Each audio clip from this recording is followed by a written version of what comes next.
Go ahead and get myself together here. Just a man and his soundboard and his stream. Let's go ahead and do this, a little bit of this, a little bit of that. Throw my trusty dusty headphones. Takes me right into the world. It's like I'm in one world and then I throw these trusty headphones on and then I'm transported into the world of Good News Travel Fast. Yeah. And in this world, I am king. I am legend. I am boss. I am him with the tilted brim. He who controls the zone. That which is spoken about on these here airwaves. I mean, I guess I could talk about the NFL Combine. That's getting underway. The meat market. That'll probably make it into the show.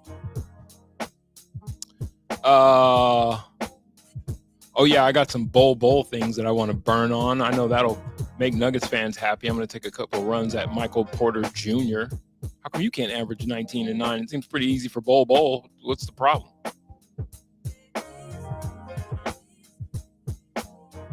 And then, of course, there's just the myriad of things that made it across my timeline today.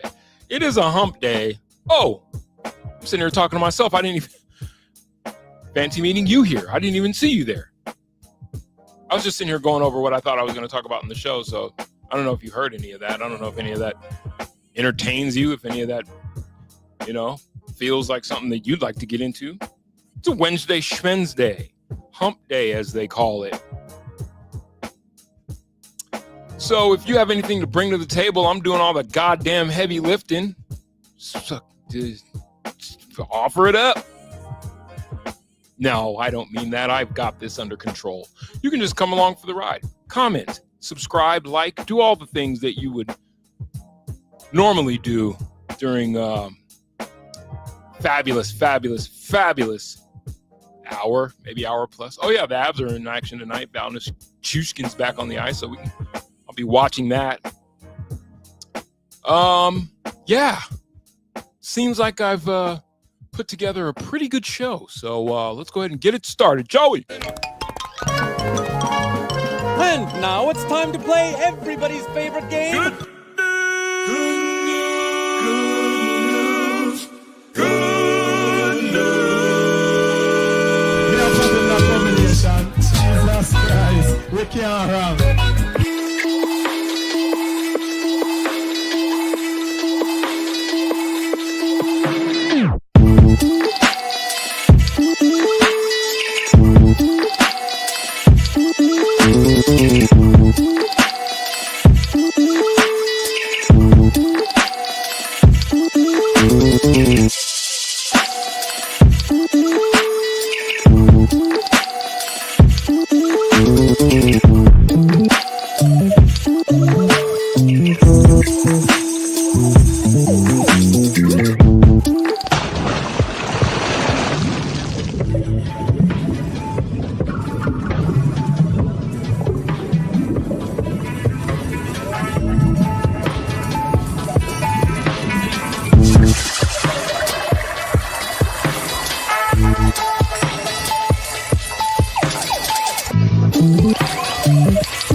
Welcome.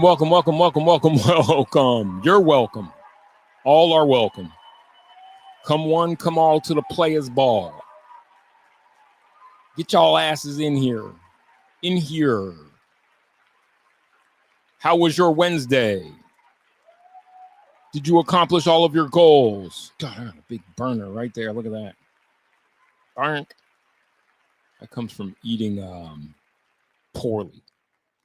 My diet's been shit for the last week.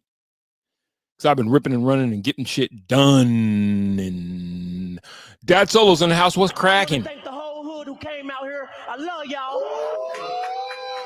What's poppin'? I'm a nice worker. I finally got to check out 2SCO 1 Buff. So much good in there. Yeah, 2SCO 1 Buff. I'm pretty happy about that. You'll be seeing a lot more of that here on these here waves. It's me and my buddy Dan. It's just somebody I can bounce stuff off of. We share not similar opinions, but a similar sense of humor.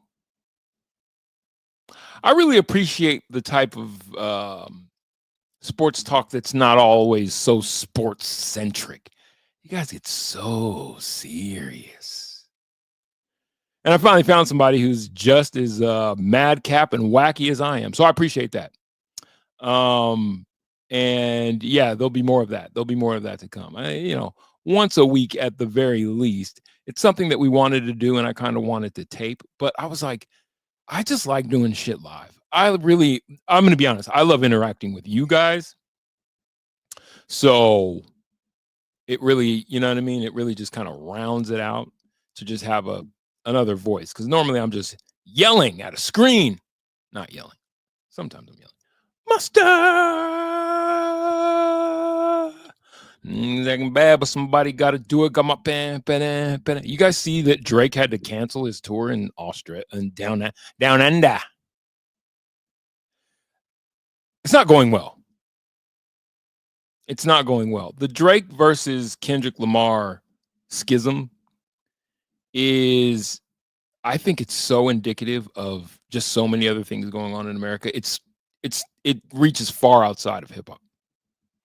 So many things going on in the world, just this strict polarization. When you look at the other side and you're just like, are we living on the same planet? Drake fan represents everything that I think needs. Drake and his fan base represent everything that I think needs to change in not only hip hop, but maybe society outside of hip hop. Vapid, substanceless,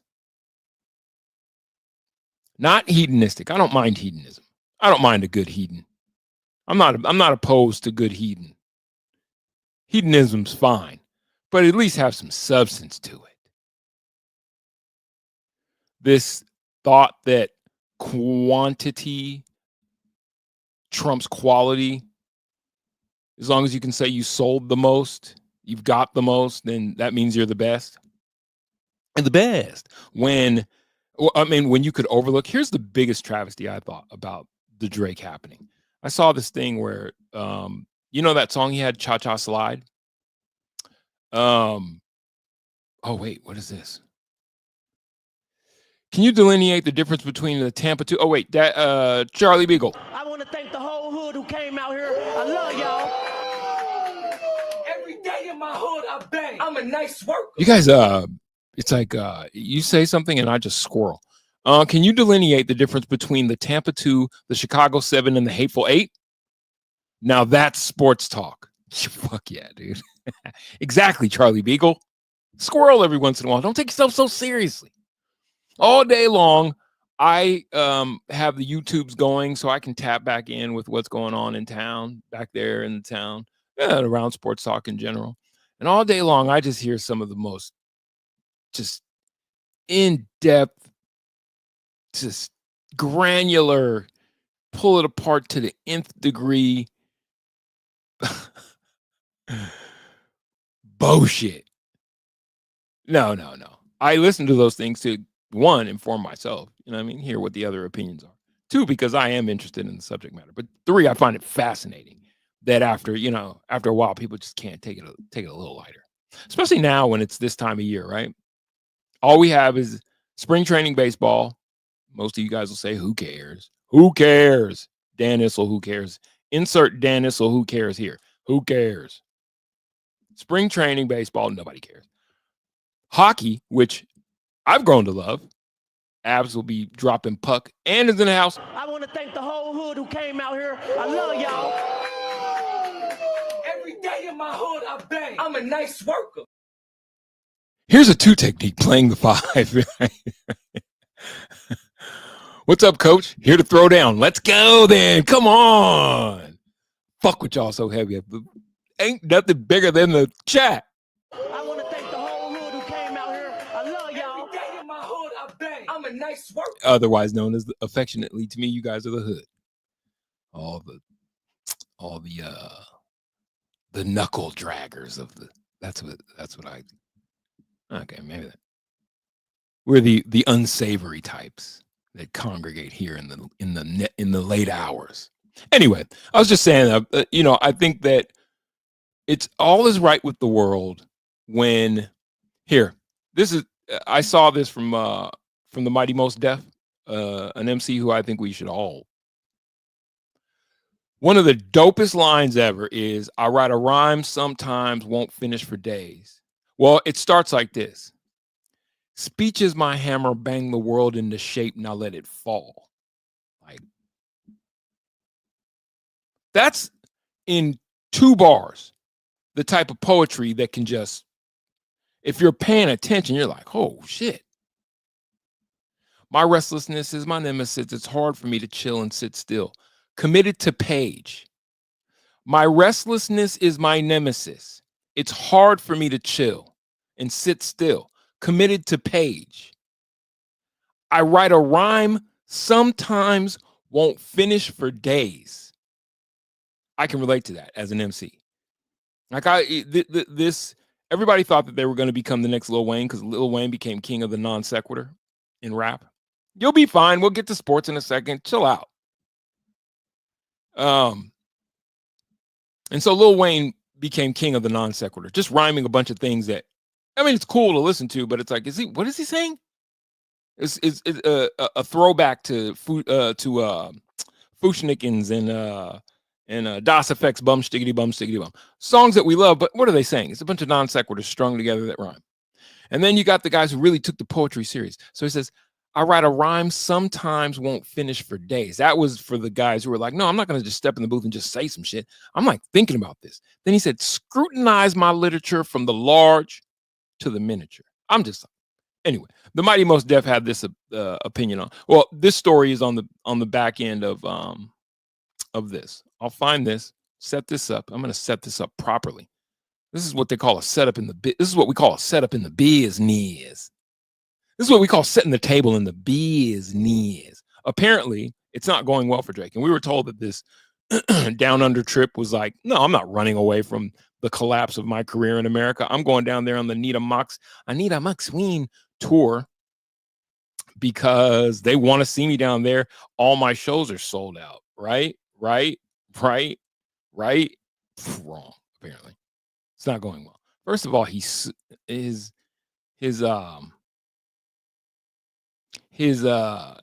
lawyer came out and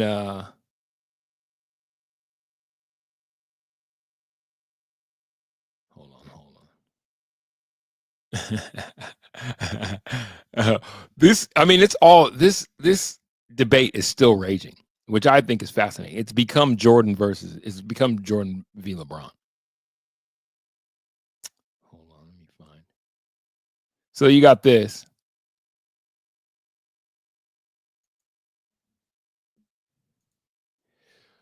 Drake's representative stated that the sold-out quote-unquote show was postponed due to scheduling conflicts. However, a New Zealand source states that tickets were still widely available. This has led to public speculation that low ticket sales may have been the real reason for them. And then he reiterated his lawsuit about Not Like Us playing at the Super Bowl in front of 155 million people or however many million people were watching, and how that is further damaging his deal. And so the Mighty Most Def, I feel like, okay, let me get to the Mighty Most Def, and then I'll wrap up with my point, and then we can go on to the NFL Combine. Well, and it's also, the Drake era, vapid, senseless, mindless at times, begging, just led to a watered down version of the music. And then the music became something that not only wasn't all that entertaining, but actually became a detriment, I think, to the culture. Let's see if we can.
Here comes the punch. Here comes the real punchline, though.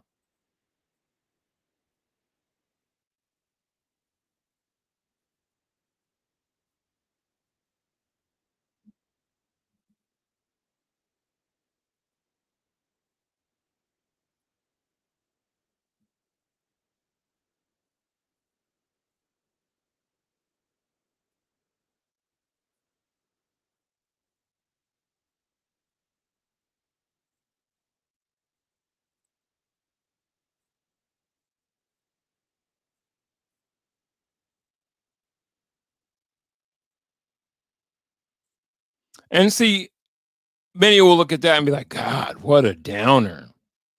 Same thing I try and do with this show here, which is that, I look at hardcore, no offense to anybody that does it. This is just my opinion. I look at hardcore straight down the middle. All I do is talk, focus on sports.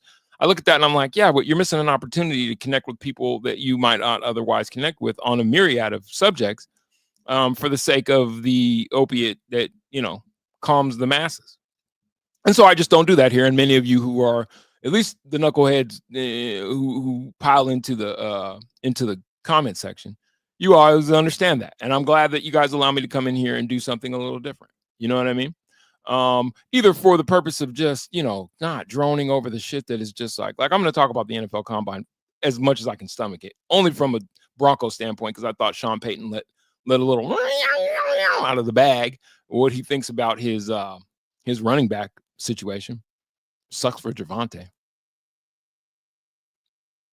But, and I do have some thoughts, like looking across some numbers and heard a conversation, looked into the numbers. It's like, God, if only we could go back in time, Nuggets fan, to what could have been, the complexion of the season would be so different if a guy like, I don't know, Bol was still on the.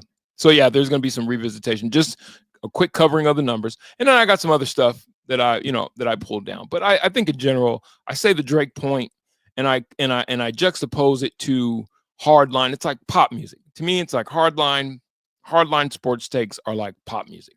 You might be right. You could be wrong. We're all watching the same shit unfold. Who knows? So I'd rather do something that's entertaining, at least to me, and I hope that it's entertaining to you. So with that being said, what is this? What are you talking about? Nope. I wish I were, but I do have to go to Columbus, Ohio. Not exactly Marrakesh, but it's got to get done. What's got to get done? What did I miss? Andon must not be in Marrakesh at the spice market. Oh yeah, because Andon is a spice trader. The exotic bazaars of Columbus with its dusky vixens and opium dens. Yeah, I hear that Columbus, Ohio these days is really vixenish. Is Drake the guy that makes those chocolatey cakes? No, Drake's, not the Drake's cakes. Drake's cakes, but he's not that guy. He's not that guy. So what happened to Wemby? Any news on that front? From what I heard, it's deep vein thrombosis that leads to blood clots. Blood clot. Bumba clot. Which quite honestly, might be inspired. Wouldn't be the first time. You know what I'm talking about? Charlie Beagle, do you smoke pot? And can I have some of what you own? Because, brother, I like how you're bringing it. Dings, dongs, ring dings, Don Kings, King Dons. As long as you don't go with King Dongs. You feel me? Okay, let's go in order of what entertained me most, or what I saw that interested me most, or what's most important. NFL Combine shite. Broncos, and a couple of mock drafts. This, though, I thought was an interesting comment by Sean Payton, who was caught in front of him in front of a microphone. They asked him, let me go back. So the question I think is, what are you guys going to focus on in the draft? Running back.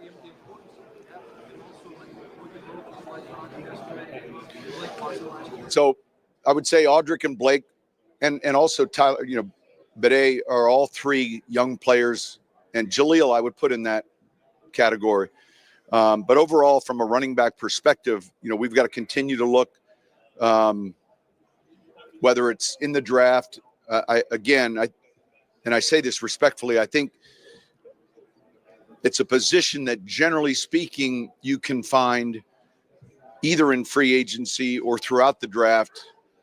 But I've been a part of drafts where we've selected runners high. Is it a priority for us? I think certainly improving our running game is going to be a priority. And we feel like we've got the right offensive line and the right group of players to give us a chance at that.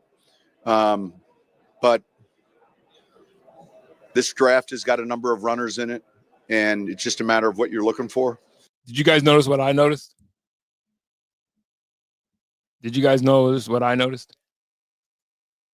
Most deaths verse on respiration, especially last bit. Oh my God.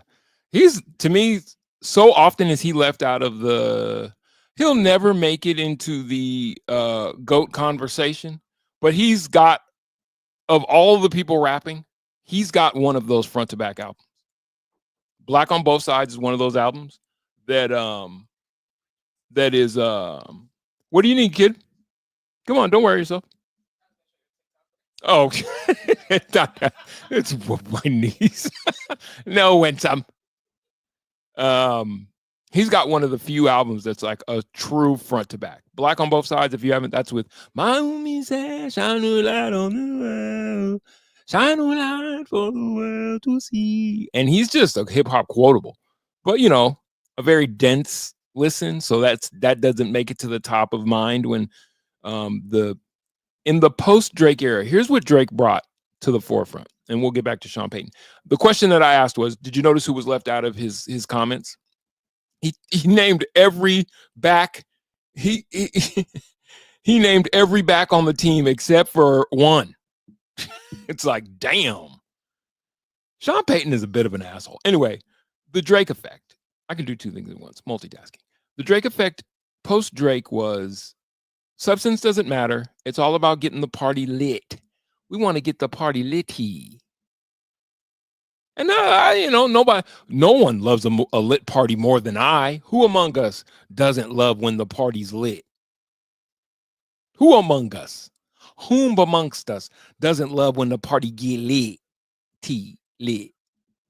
But every once in a while, I want to think. And then he had this line in his new album where he's like, girls don't want to twerk to dictionaries.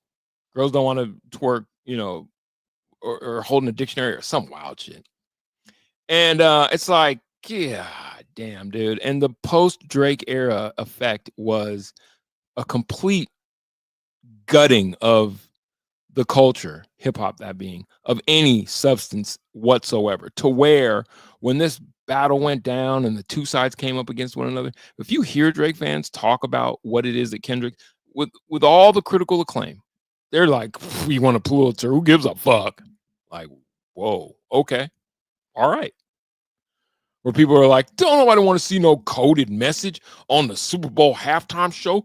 Give me some sequin dancers. Okay. And that is that is, I think, something we're dealing with on a widespread level. Just like the strip mining of substance, the want to be as empty as possible in our leisurely moments, so as not to encroach upon that time when we're not just sitting and white knuckling it through what seems to be what Most Def was alluding to, which is seems like this thing's coming apart at the seams a little bit. You might want to pay attention. You might want to have something that provokes thought. Shocker.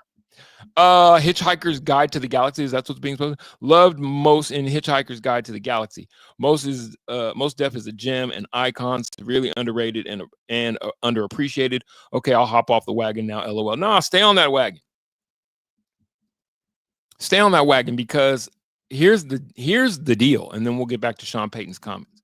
Here's the deal. We're gonna need it.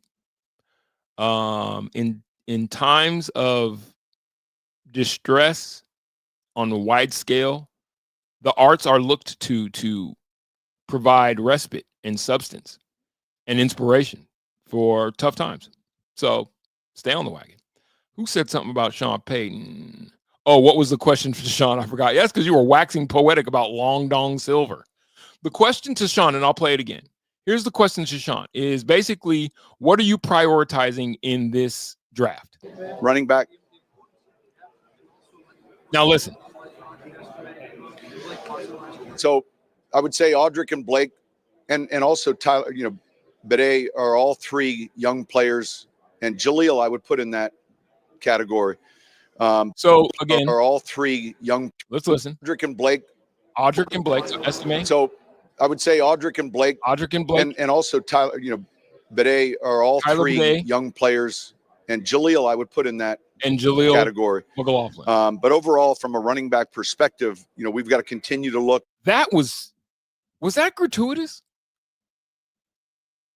He named literally every back in the Broncos backfield that's on the roster, on the depth chart, with the exception of Jervonte Williams. Now, I don't know if that's gratuitous, but I think it tells you everything that he literally named Tyler and Audric and Jaleel. That's now, I'm not here caping for Jervonte. He's underachieved. But I'm just like, damn, you didn't have to do the boy like that. Man, he's a man. So suffice it to say, Javonte Williams won't be seeing much more time with the Broncos. And I don't think that bothers you, Bronco fan. I just thought that's kind of gratuitous, man. I was like, damn. Damn, son. Tell me how you really feel. Like, damn. To have your coach go to the podium, ask the question about, what are you targeting? We're targeting running back. And then say, we got some guys that we like, and proceed to name every back but you. You didn't have to say anything at all. You could have just said, we're targeting running backs. That's where I'm like, is Sean Payton like a good person? I'm sorry, maybe it's me. Was that mean? Because everybody now, I mean, Jervonte had to look at that, or somebody brought it to him like, damn, son. Damn.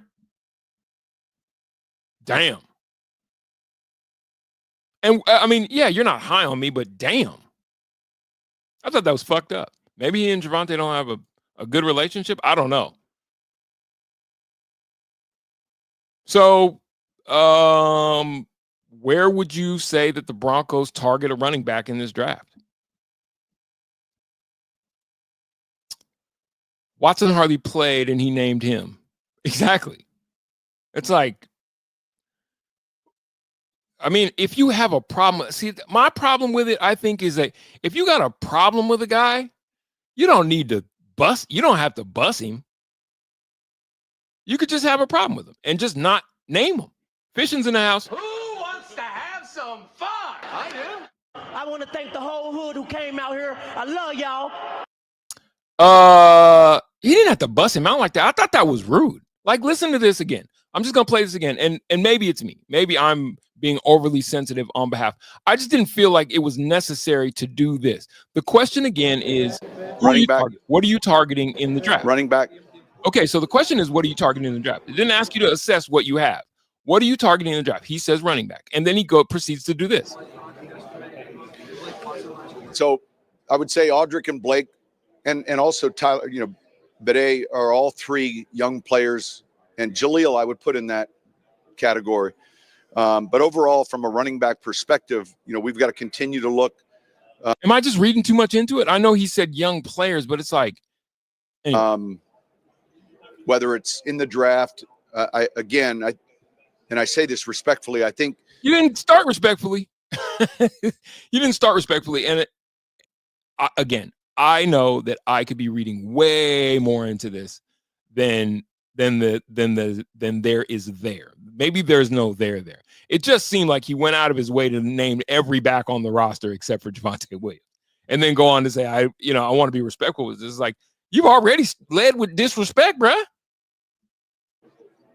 It's a position that, generally speaking, you can find either in free agency or throughout the draft.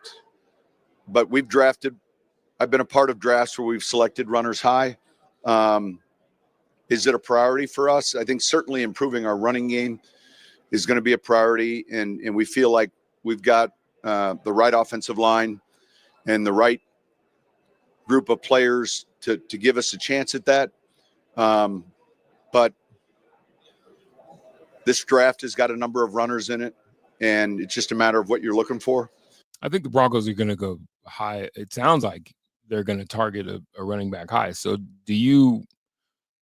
I think Audric Estime could be the guy, personally. I said I think Audric Estime could be the guy personally. That's, of course, it's personally. I led with I. But would you take a flyer at a running back early if you're the Broncos? I know they're looking to fill that X position, and the young man with the last name of a great Colorado City, Mr. Loveland. Oh, did you guys hear the one about the SEC girl who banged her boyfriend's dad, and then the boyfriend stayed with her? More on that in a moment. Girl in the SEC, she's a hottie, bangs her boyfriend's dad, and the boyfriend stayed with her. It's got all the makings of a YouPorn top pick. That's tough. This guy, Colston Loveland.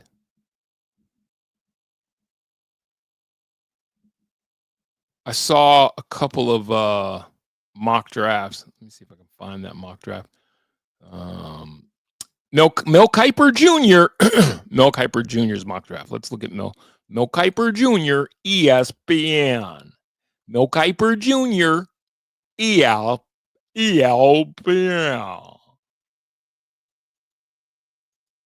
Where did it go? Where did it go? Where did it go? Where did it go? What the hell? Big 12. It's severe. Hold please while I find this. Oh, don't worry, Michael Porter Jr. I'm coming for you. Oh yeah, you too, Bill Belichick. Timothy Ramsey's in the house. I want to thank the whole hood who came out here. I love y'all. Every day in my hood, I bang. I'm a nice worker. Daniel Miller just showed up in the hood. I want to thank the whole hood who came out here. I love y'all. Every day in my hood, I bang. I'm a nice worker. That's some real cuckery right there. I wonder if asked to watch. I hope your dad bangs your girlfriend, and then you're like, oh, you're still my dad. You're still my dad. Audric isn't the guy. Can't block the rain with an umbrella. Okay. Sounds like an opinion, but all right.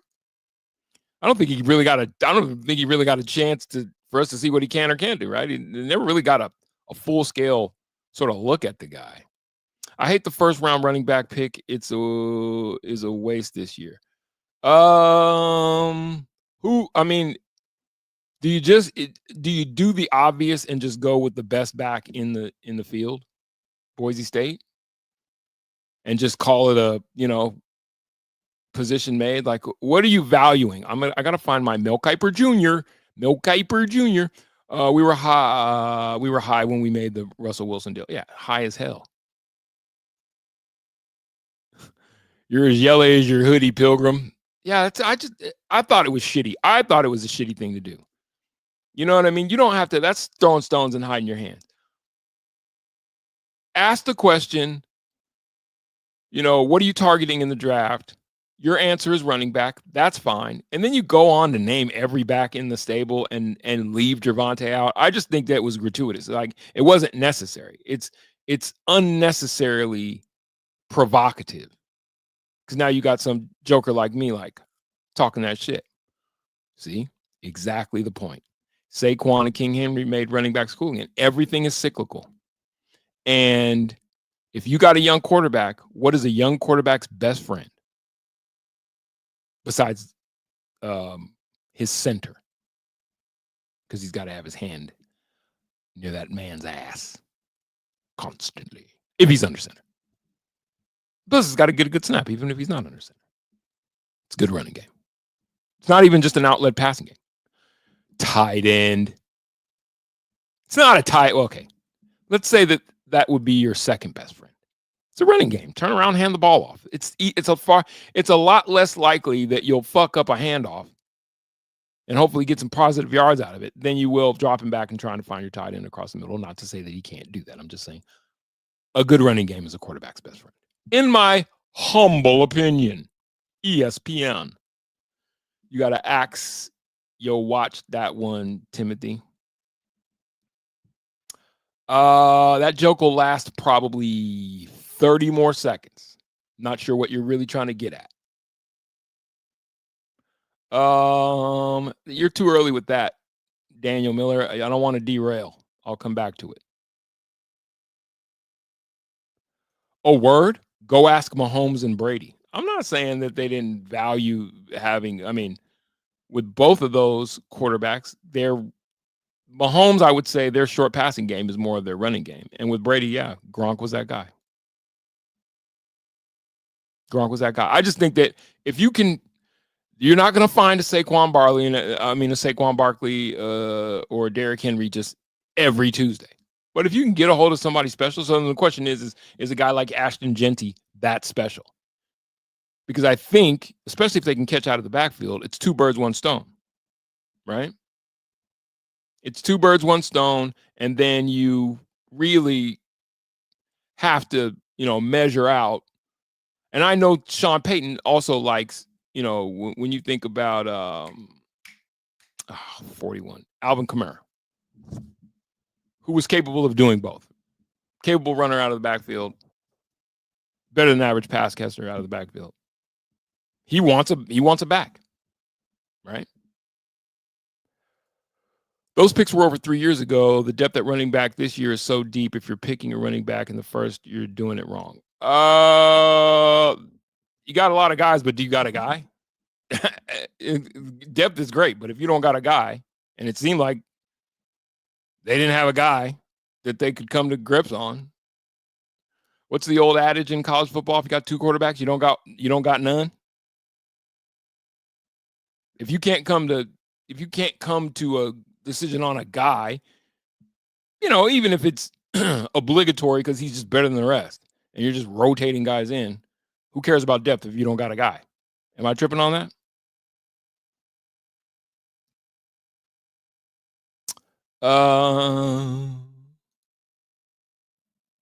Jake Butt, Fant, Alberto, Deluche.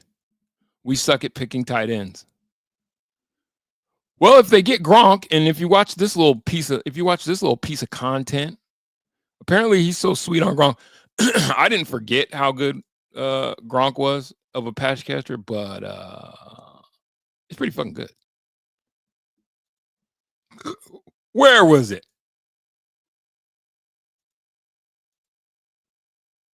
Let's see. Wait. What was George Patton? General George M. Patton. Let's see what he's talking about. I think there's so many different flavors in this draft of runner, and we have some backs that we like, and so it's going to be an interesting process. It already has been, just to get to know these runners. I know we're searching for the Joker. It's kind of like the Loch Ness Monster, trying to find a goddamn Joker, but I've played Sean's team that's had them, and they're hell. So, yeah, a lot of different backs. I think it's a good year to maybe, go get a back because there's so many. But yeah. What's the only thing that makes it so, like you said, a lot next month, not finding them? Well, they're just mismatched guys. They're hard to find. Whether it's a receiver, whether it's a tight end, runner, guys that can just. Gronk killed the rumors?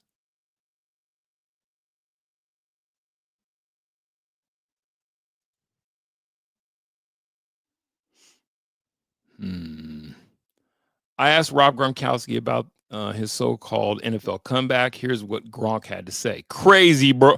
Crazy, bro. They must know something about me that I don't. I wish I still had those powers because that would be cool if I did. But I was just in Australia for a few days.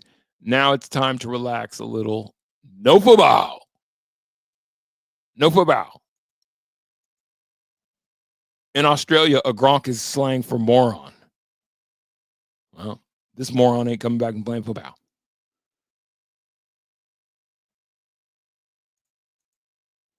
Kyle Brandt mocked draft us taking a penguin instead of a joker.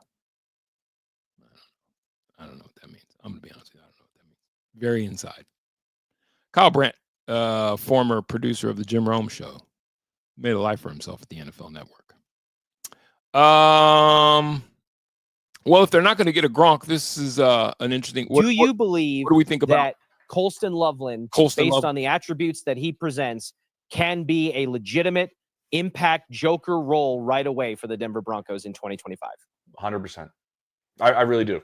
He has that ability, and people think he hasn't even come close to his ceiling. So he definitely has that ability. He's obviously a great pass catcher. He's a mismatch type of player.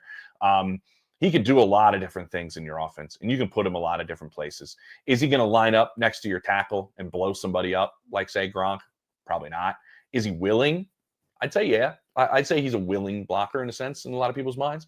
But, yeah, he can totally be that guy. I think he can. And I was trying to look through some notes I was making because it was fun looking through how Sean Payton has gotten his Joker.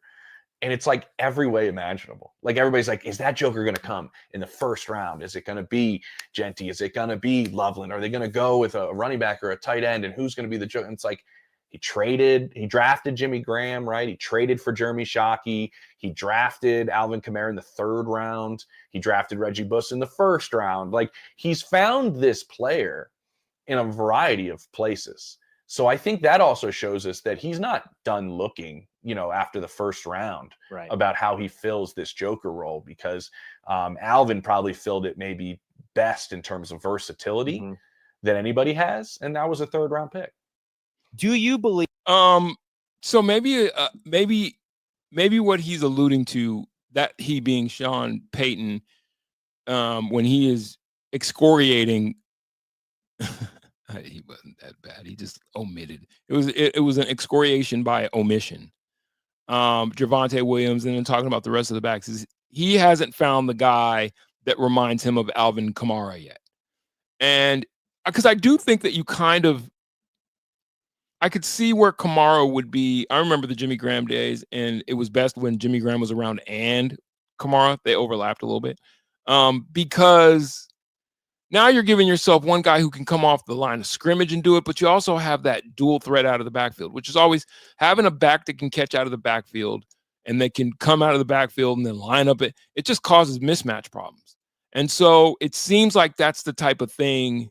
So then maybe, I don't know, is Ashton Genty that guy? Let's see if we can find Ashton Genty catching balls out of the backfield. Because I didn't see enough of the Colston Loveland guy. I didn't see enough Michigan games to know if he's a player or not.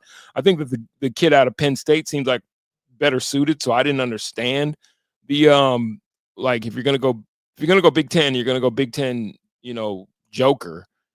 Why wouldn't you go for the guy who seems like Tyler, whatever his last name is? Why wouldn't you go for the guy who seems like he's more suited for it? But let's see. Ashton Gntf. I see him running the ball. I didn't see a lot of him highlights. Oh, he's in Indy?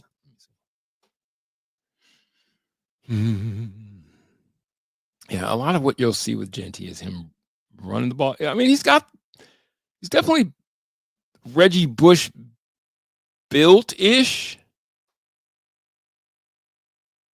He's got that breakaway speed.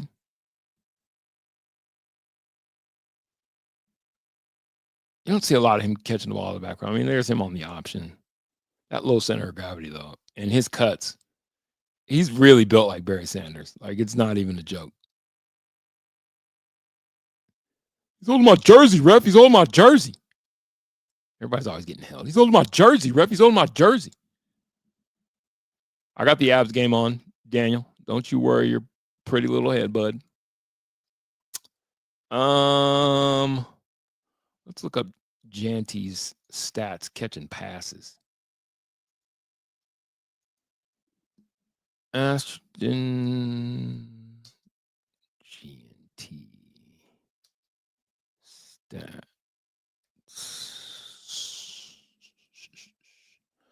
Let's see.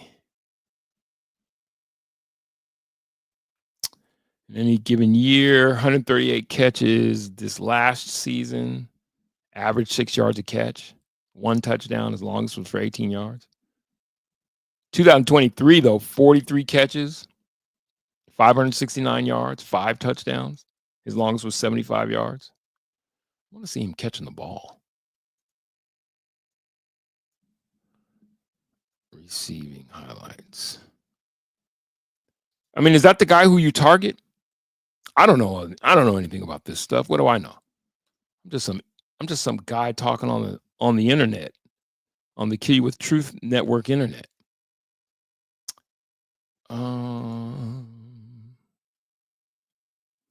Here's a detailed scouting report of Ashton.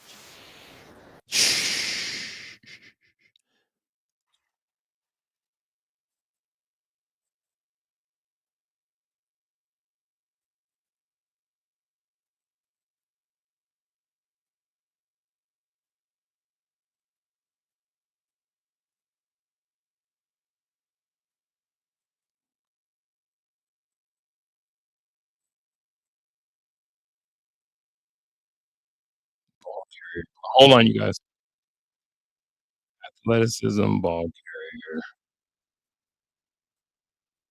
This kid doesn't really. Okay, receiving.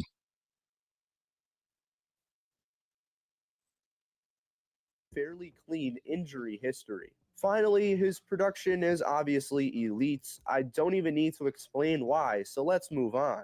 The final section I want to touch on is his ability as a receiving back, which unfortunately falls into the mediocre category. Okay, you can he's call mediocre. out that he had nearly 600 yards and 5 touchdowns in the air in 2023, but I even had my concerns then, and I have them even more now. It's no secret that his receiving volume went down despite owning the Boise State. Is that a Wonder Bread hat? In 2024. First off, his route running as a whole just really isn't that great. Okay, so he's not your guy. Pop out for screens and passes in the flats, that's for sure, or maybe even wheel routes can be a great way to use Genty. When it comes to him actually having to make cuts like a receiver, you don't his got stout frame actually takes that skill away, and that upside at the next level is diminished. That's good information. Who's this guy? What's this guy's name? What's your name? This guy? What's this guy's name? CKJ?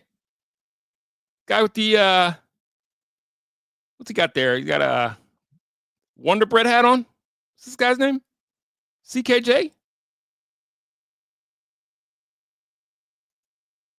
Look at this guy. What's that? That's a Wonder Bread hat he's got on there? I'm going to go ahead and subscribe. I'm going to give him a like. He knows what he's talking about. I love the robot voices. That's what's this guy's name? What's his name? CKJ? What's this guy? I'm going to go ahead and give him a subscribe. He knows about Boise State. Give that guy a subscribe. Scatterbo. What are we talking about here? Scatterbo has better receiving numbers. I like Scatterbo. He's got a fiery attitude too. Let's see. Bo Scatterbo. Bo. Who's the best receiving back in the draft? Cam Scatabo. He's Cam. Does he have a brother? He got a brother named. Does he got a brother named Bo? Here's his Peach Bowl performance.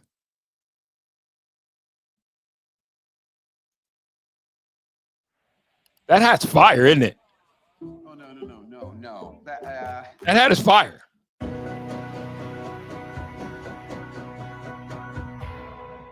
Hirsch. Scatabo was that guy. He's that guy. He's that guy. You spend it. I mean, you definitely don't go. You go. I mean, where does he go in the draft? Where does Scatabo go in the draft? You could have just listened to me, Oren. I said the exact same thing many times. Yeah, I know fishing. You're always. I got it. You know fishing. We get it. Your horn blows very hard. We get it.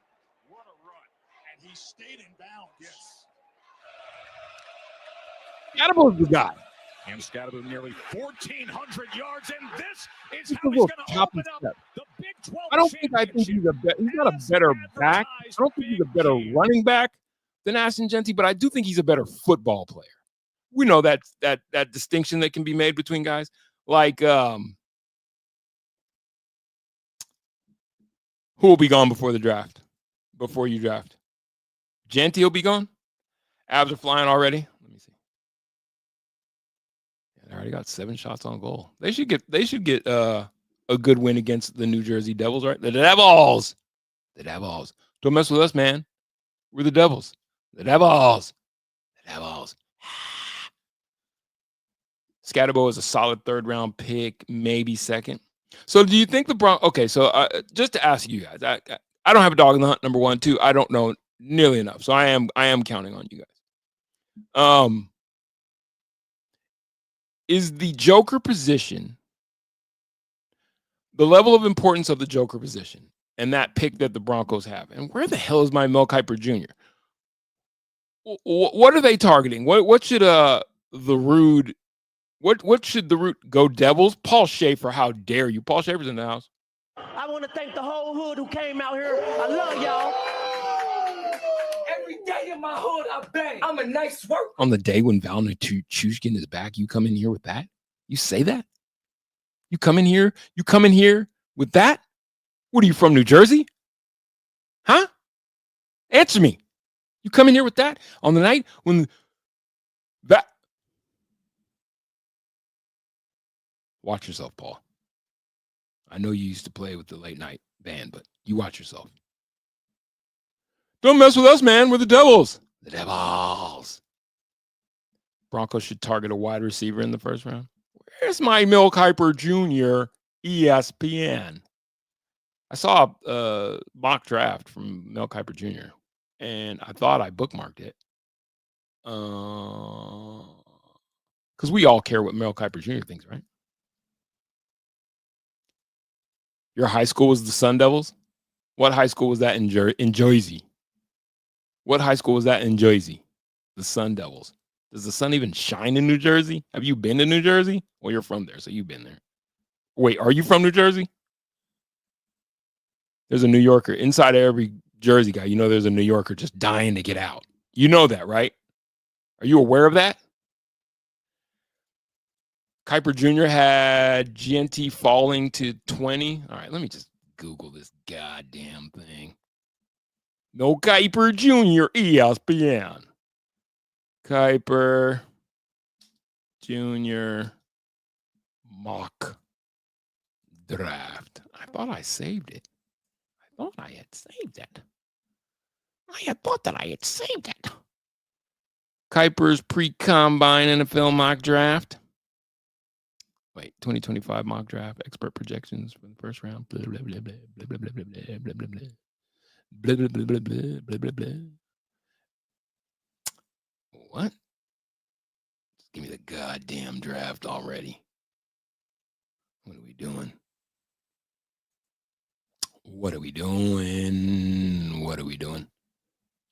Let's see here. 1 day ago. Mel Kiper Jr. Okay. Here we go. Foot race. If you're a Broncos fan and you don't know who says that, the New Jersey Mooks. Yeah, send the Lukes, send the Mooks. Oh, you're from San Diego. So what do you mean go Devils?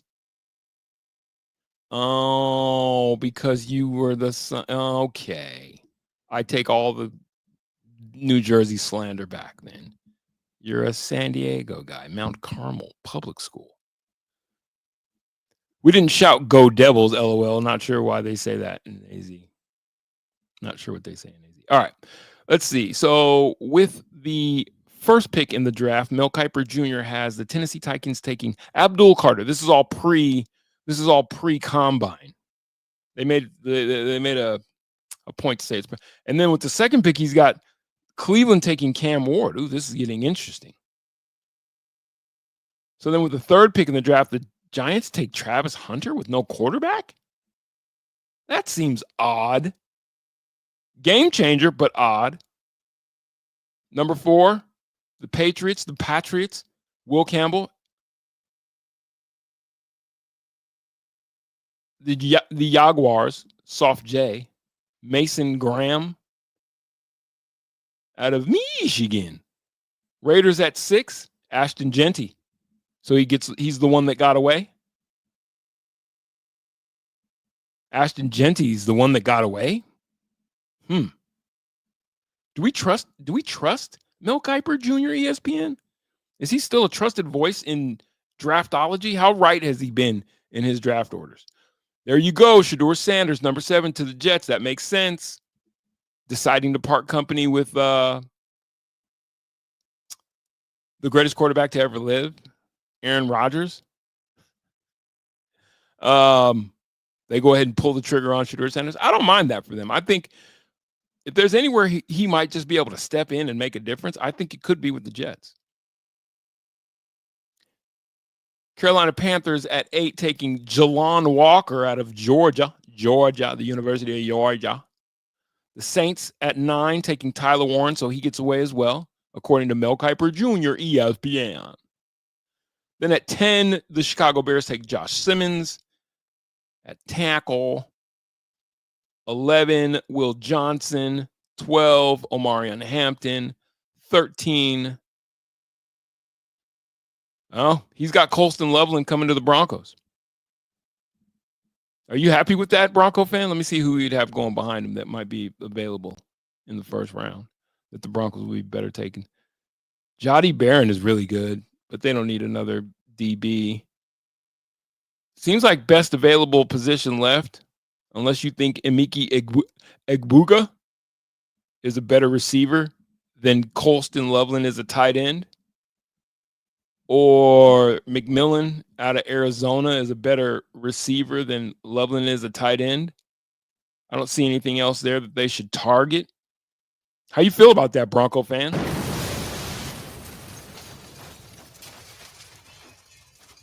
I think that's curious that the Raiders wouldn't be taking a QB, but this is life according to Mel Kiper Jr. ESPN. Oh, I missed the goal. God damn it. Who scored that goal, you guys? Who scored the goal? Avs up 1-0 on the Devils. Don't mess with us, man. We're the Devils. The Devils. Yeah, Kiper having a team picking first with no QB doesn't take a QB. Mel is completely off on this one. Okay. Raiders taking a running back with no quarterback is about as Raiders as it gets. Yeah, that sounds about right. Janty was in an old mock to the Broncos. If the team hits on 50% of its pick, it's a good draft.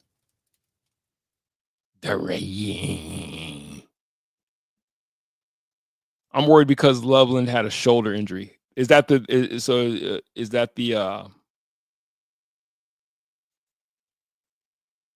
skinny on him? Egbuka would be the best pick there with what he has available.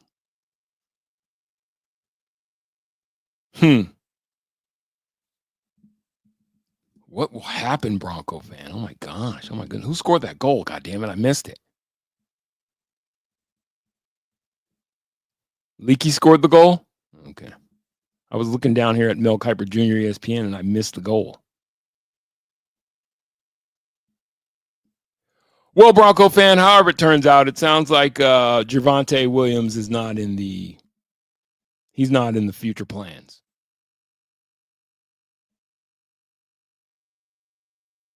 Yeah, I think you're right, Fishing. I'm because I was like, oh, the guy from Ohio State, he's really good. When didn't he wear like number 4 or some shit? Like, he's really good.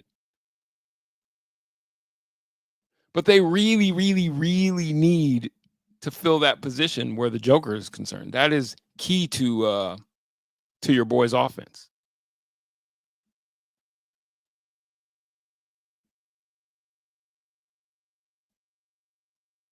Well, whatever happens, like I said, it won't be happening with Jervonte Williams in mind.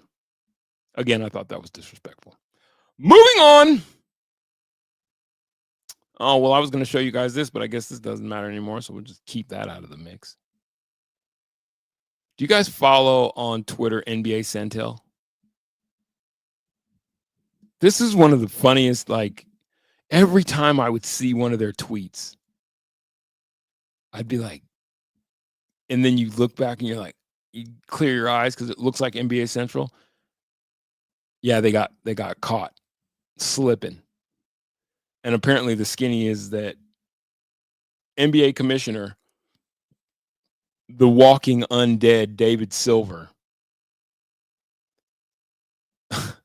Apparently David Silver's like, of all the things that he could really, really focus his attention on, apparently the rumor is that the NBA had a lot to do with NBA Centel getting their account docs. And it's like, you got a lot on your plate, brother, to be worried about that shit.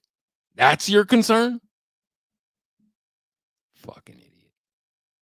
Your game is dying. And the worst thing you're worried about is some meme account that is really funny. Like you'd see those, okay, Fishing, you'd see those tweets and I'd be like, oh shit, really? And then I look again, like they had one like a couple days ago. It had to be yesterday or the day before yesterday. It was like, Joel Embiid is going to retire. And I was like, what the fuck? And then I was like, God damn it.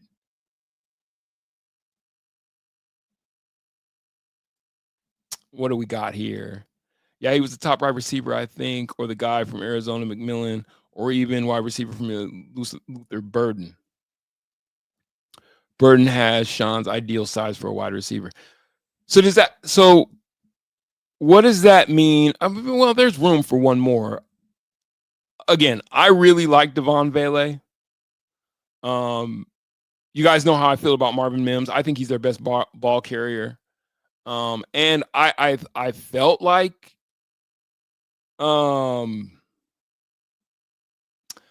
there's no reason to not consider. I feel like there's no reason to not consider Cortland Sutton a number 1. I know the drops. I get it.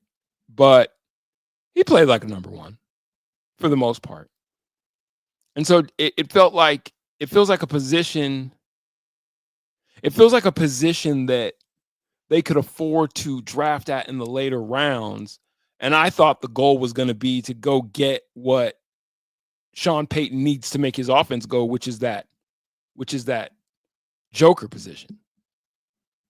And so I'm like, if they go and get another young wide receiver, not that it would, early. I'd rather they do something to shore up.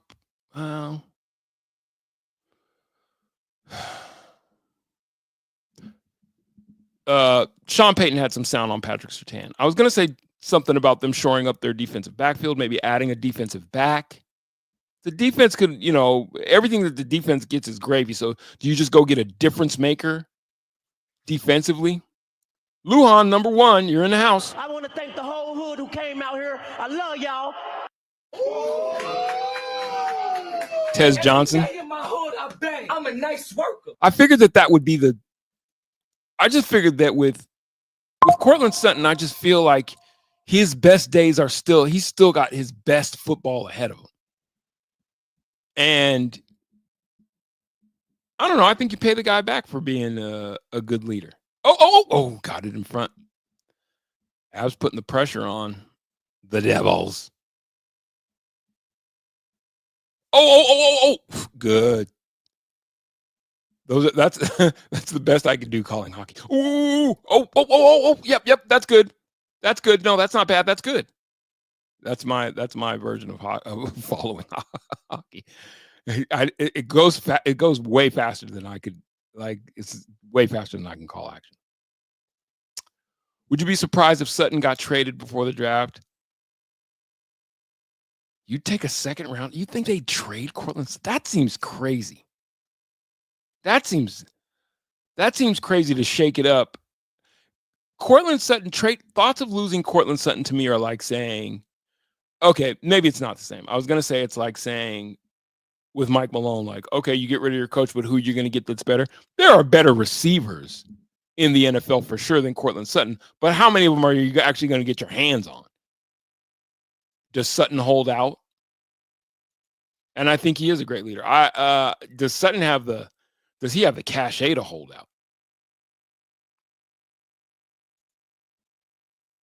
Yeah, they got me the other day when they said he retired too. I was like, and fucking, this is what Adam Silver's doing with his time. He's policing fucking Twitter. Like, what a moron.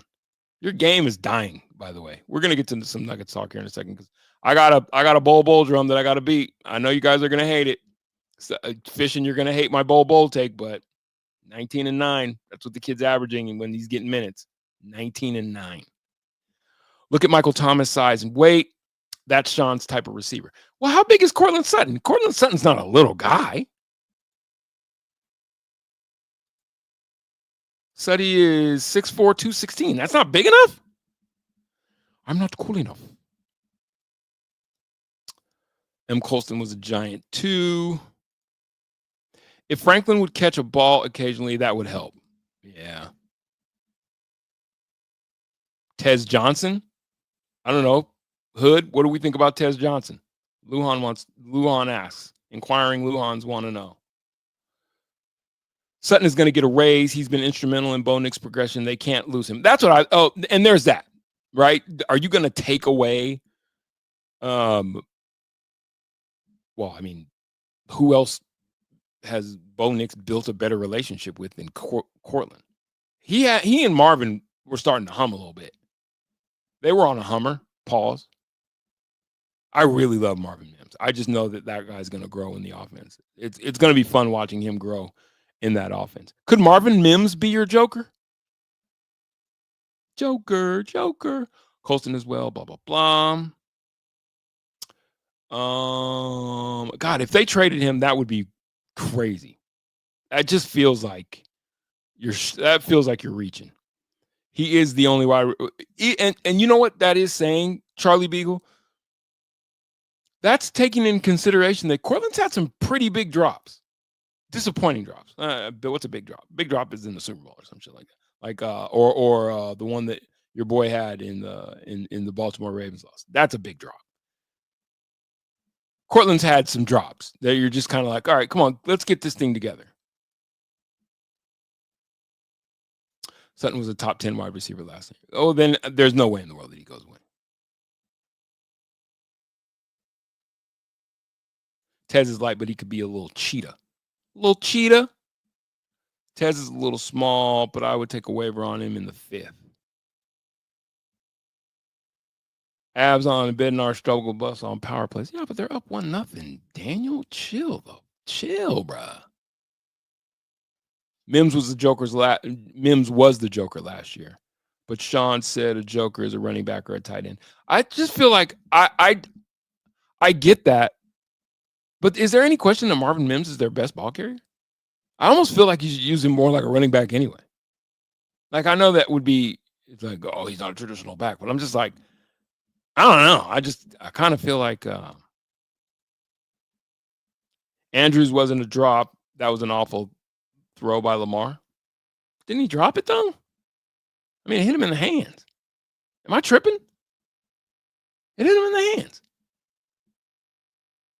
Daniel, chill out. They're up 1-0. They're on the power play. All right, you guys. I'll leave you guys to tell me more about what the Broncos should do, and I'm going to move on. Is that fine? Mims took some big hits. The kid is he's super, and he's a playmaker. Like, the thing that shows up about Marvin is that virtually every time he touches the ball, you get that feeling like something big could happen when the ball's in his hands. So he is Deebo Samuel's light. And so it's like with him, I'm just kind of like, I think it's just, again, more of a progression, drawing up some real packages, for him, getting some real plays designed for him. Maybe Sean Payton adjusting a little bit and looking. Sometimes with coaches, it's like, okay, I know you came in with your thing, but you also have to be able to look at the talent that you have. What do they do best? And then draw up in and around their skills, their talents, and add that to your repertoire.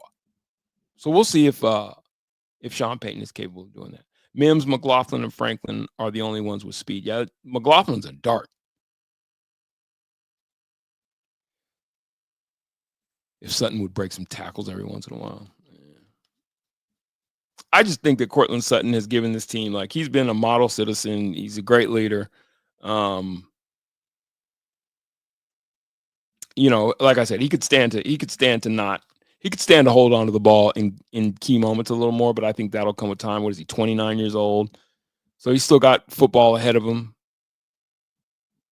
I think they owe it to Sut to take a flyer on him. Make sure he feels appreciated. All right, I want to show you guys something. And I want you to tell me if this matters or does it matter not. And this is strictly just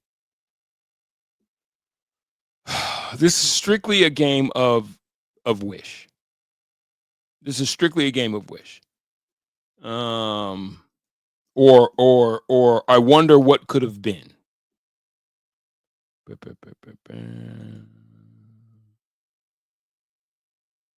Don't look now, but Bol is balling.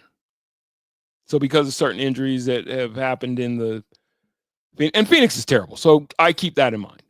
When I'm making these assessments, I keep that in mind. You guys, in his last, it just makes me look at Michael Porter Jr. These numbers make me look at Michael Porter Jr. And I'm not gonna hold you. And I understand that these are in losses. Many of these games that he's having are in losses. But God damn, Bobo's been balling. As his minutes increase, his production increases. And over a course of, now, granted, this is a 3-game stretch from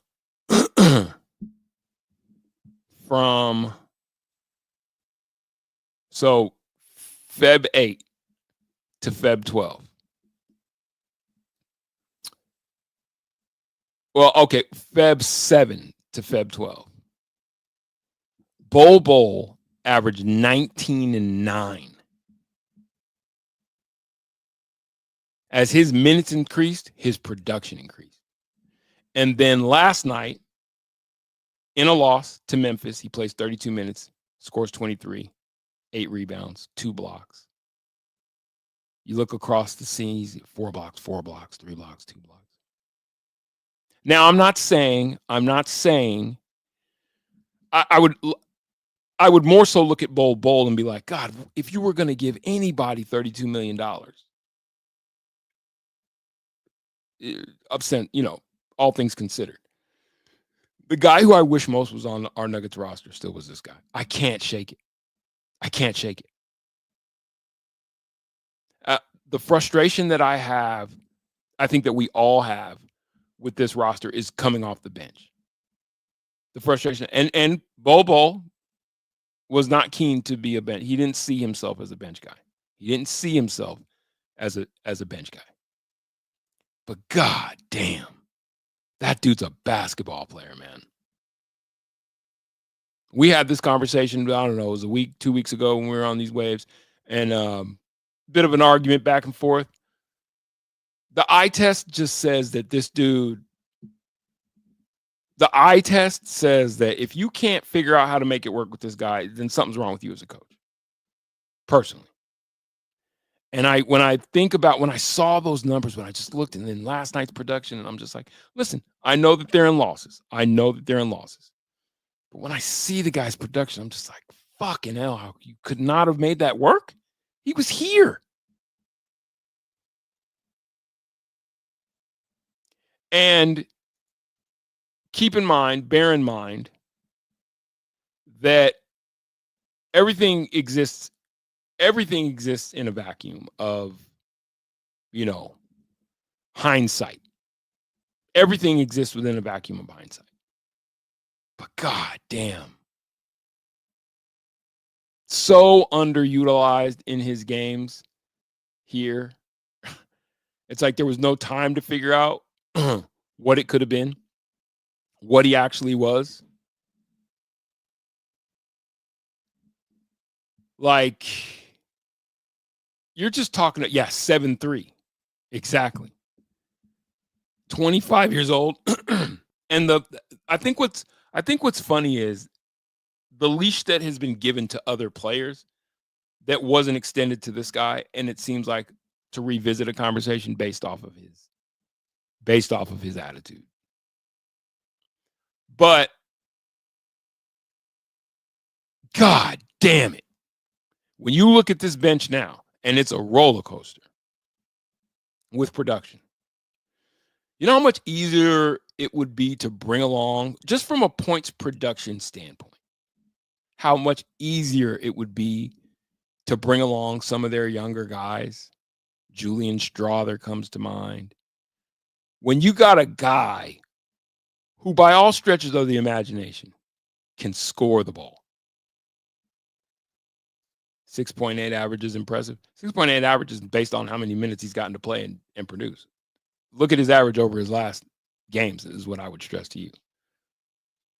I'm just like, man, if they have problems, I'm going to always look, because now it's like for the Nuggets, I'm just in a point production. Like watching the Lakers last night beat Dallas, and I'm like, they scored 107 points and everybody's freaking out over that.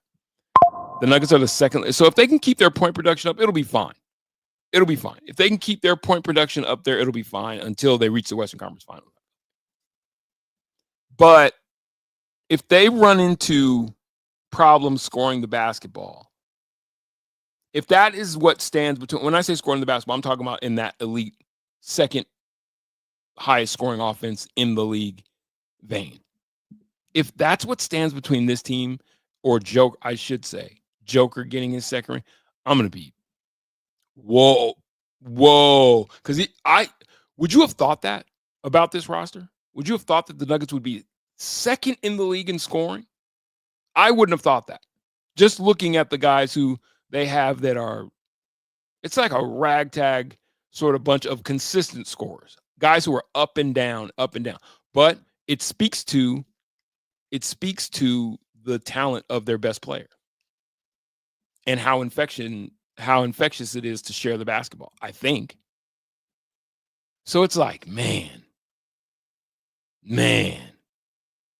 when I think about what could have been just with a talent like that, though, if just given minutes, he's producing.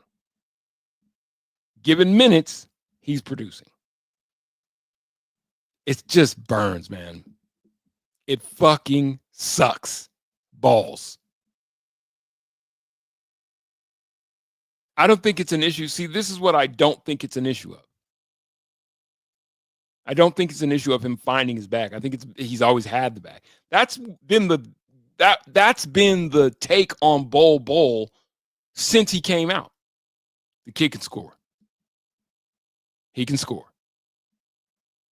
He's 7'3" with guard skills. So it's like, yeah. Sam Darnold, Baker Mayfield. What are we talking about here? Why are these names being thrown out here? Sam Darnold, Baker Mayfield. What are we talking about? You're going to have to give context. Why are you throwing those names out? Late bloomers?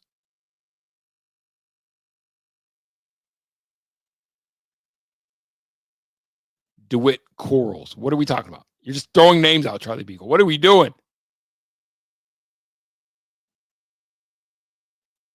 What? No, he didn't. He's never had a. What are you talking about? You don't watch basketball. It's starting to show. Bol, since he emerged in the league, the one thing everyone's very talented offensive player with a bag. Handle, jump shot.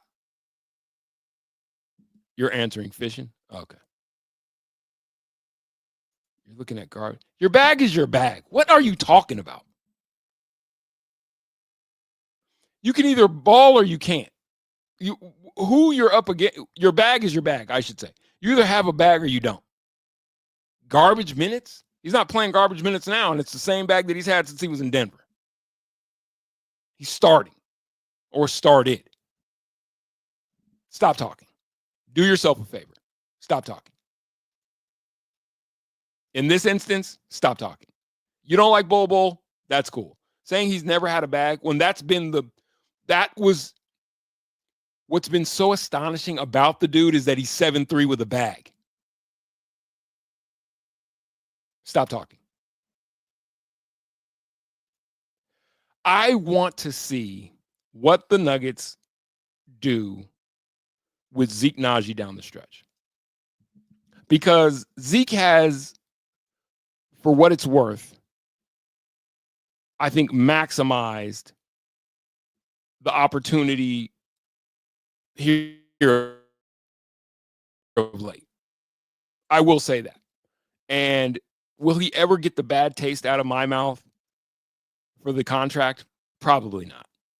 But then again, I'm not too big on Michael Porter's production.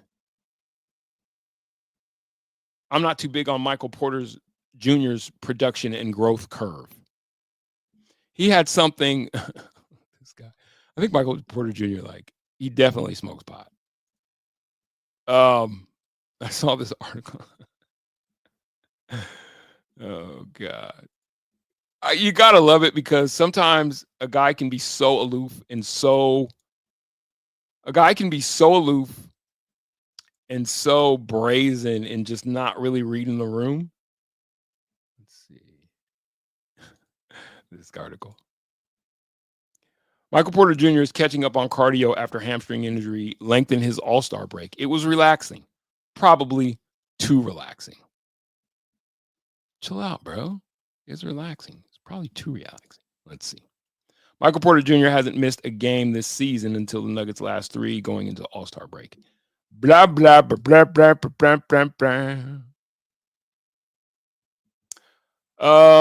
Michael Porter Jr. returned to the 2020 with sunburn courtesy of Cabo San Lucas and a silky jump shot. He returned from the 2025 All-Star break with a momentary glitch in that jumper, courtesy of a healing hamstring. Okay. All right. He also returned with some catching up to do on cardio. They were off a week. Hamstring, got it.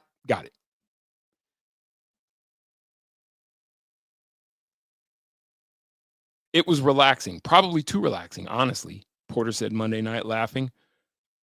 For having an injury, I think I probably was a little bit too relaxed and probably should have tried to do some more running over the break. So you could have ran. You just didn't because you were relaxing. You was chilling. Porter's bid for the Ironman season ended after 52 games when a strained left hamstring caused him to miss the Nuggets' last 3 games before All-Star weekend. Before the injury, he had played in 165 of the previous 166 games, dating back to the start of Denver's 2023 playoff run. He's always available. That's good. He has played in all 3 games. He's played in all 3 games since the break, too, slowly regaining rhythm and stamina. Over a week? You lost your stamina? You've been in the season. Hamstring. Got it. Could have ran. Didn't run. Whatever. After scoring 19 combined points on 28% shooting against the Hornets and the Lakers, he looked more like himself in Denver's 125-116 victory over the Pacers.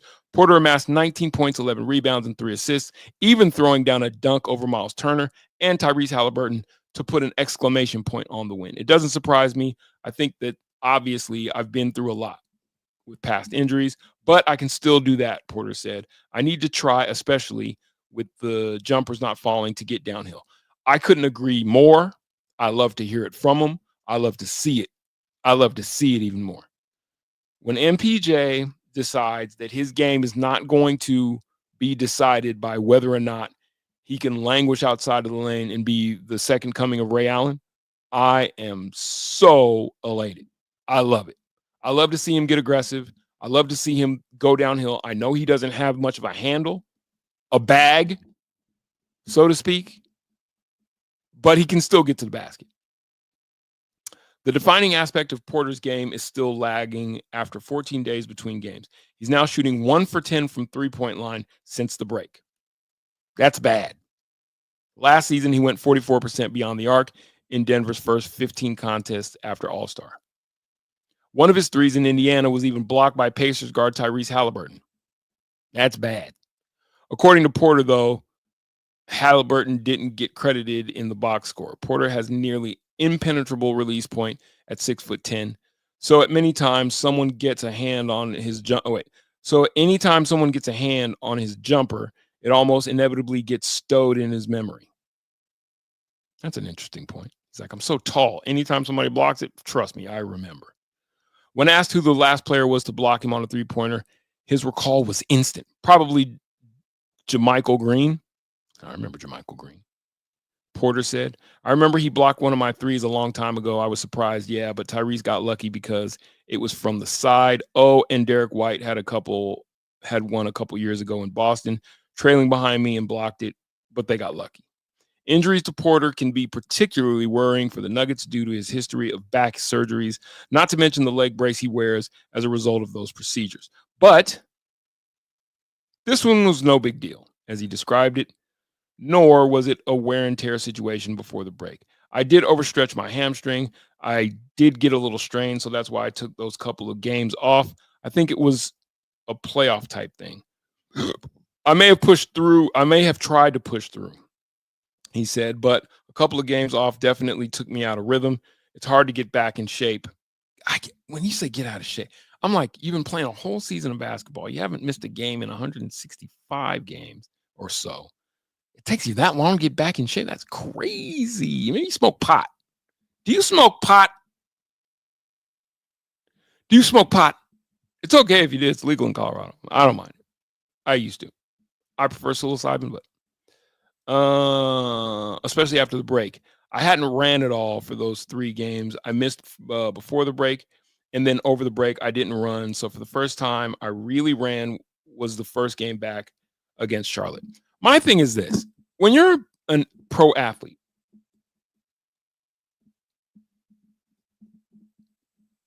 isn't it your job to make sure that, if anything, you're in tip-top shape all the time? And tip-top shape is like, I don't know, hit the treadmill, go for a walk, make sure your wind's up. And I get it because, the season's long and grueling, those whole 82 nights. God. How terrible for you. But, feels like a professional thing to do, to just be like, you know what? I can't work on a lot, but I can stay in shape. Like, what kind of motivation do you need to do that? I'm not taking shots. I'm just saying. I'm just saying. Now I'm just kind of getting my wind back and getting my groove back. That part I get. You're out of practice. You haven't been in game shooting, whatever. But the wind part was just weird to me. I'm like, this is a week. You lost your wind in a week? Do you smoke pot? You've been playing upwards of 50 games, close to 50 games, and it took a week and your wind is just dashed? You should probably hit the treadmill. Your wind wouldn't be dashed. That's what a professional would do. I don't know. Sounds crazy.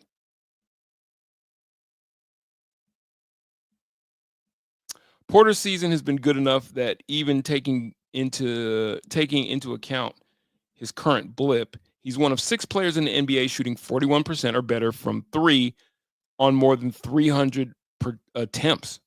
He's averaging 6.3 attempts per game.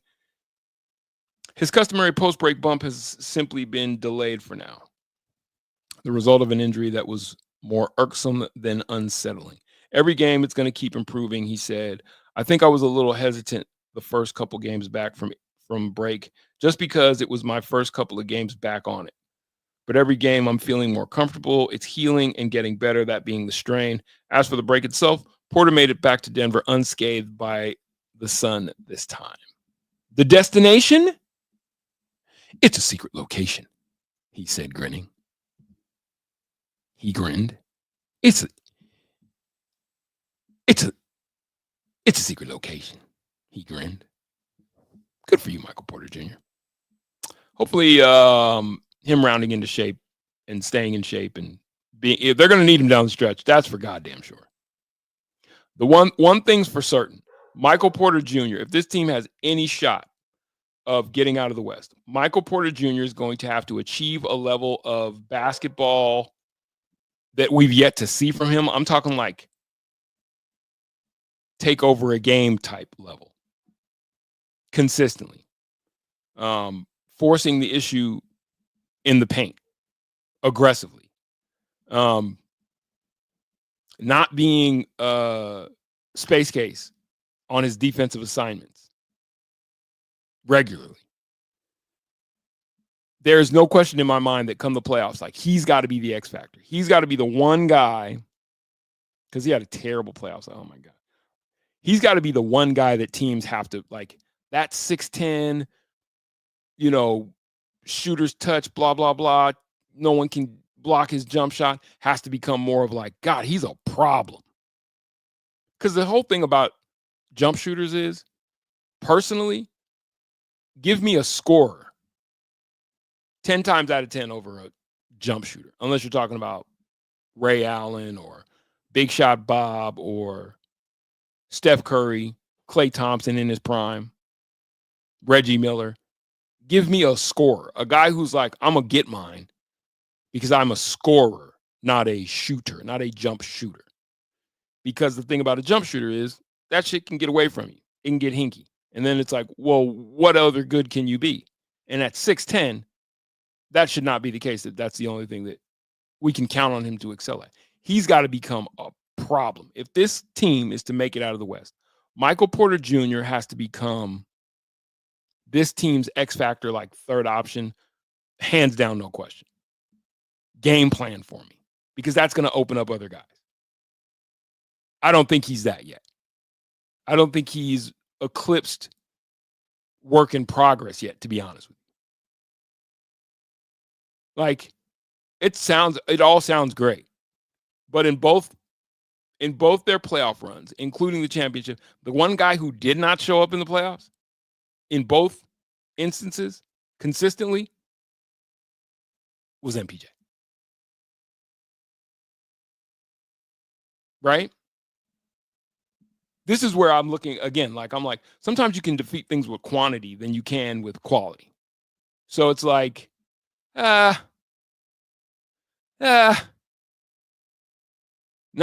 ain't bad when you can when you can activate a guy and he's just like, oh, score? You need me to score? I don't mind if I do. I've been waiting for you motherfuckers to ask. Give me the ball. Score? Let me show you guys what a fucking bag looks like. All you supposed basketball fans. What bag? He ain't got no bag. Okay. No bag whatsoever. No bag to speak of. What the fuck? Sometimes I love arguing with people who I know have an axe to grind because it shows in the silly things that they say. I'm talking to you, Fisher. If you don't like Bol, that's cool. But as far as the guy being able to play basketball and score the basketball, I don't know.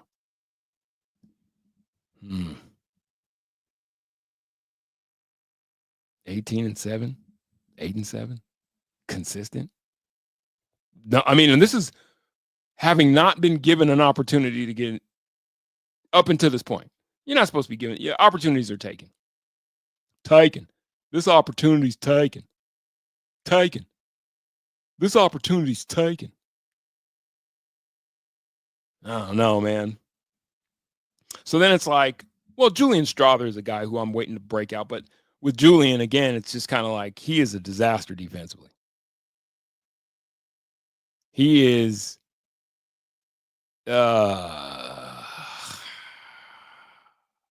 whereas you got a guy who, I don't know if he, knows the plays, but he's going to block some shots. He's going to affect some shots at the rim because that's another thing that the Nuggets could stand to do. If this team is to make it out of the West, they're going to have to become a little less savvy defensively.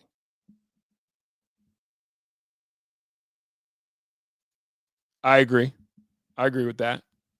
I think OKC relies that. I mean, how many times does Shai Gilgeous? How many times does he go to the line?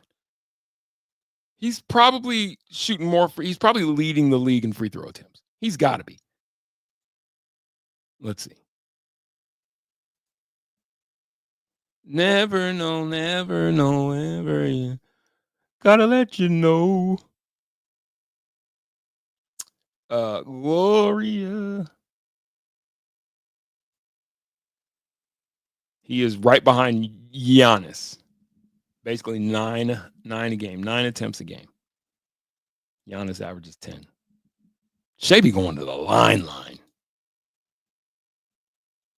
He knows how to draw him, doesn't he? I think that what we're looking at, Nuggets fan,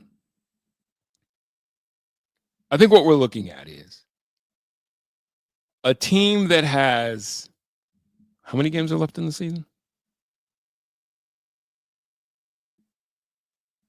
How many games? Somebody tell me quick. How many games are left in the season?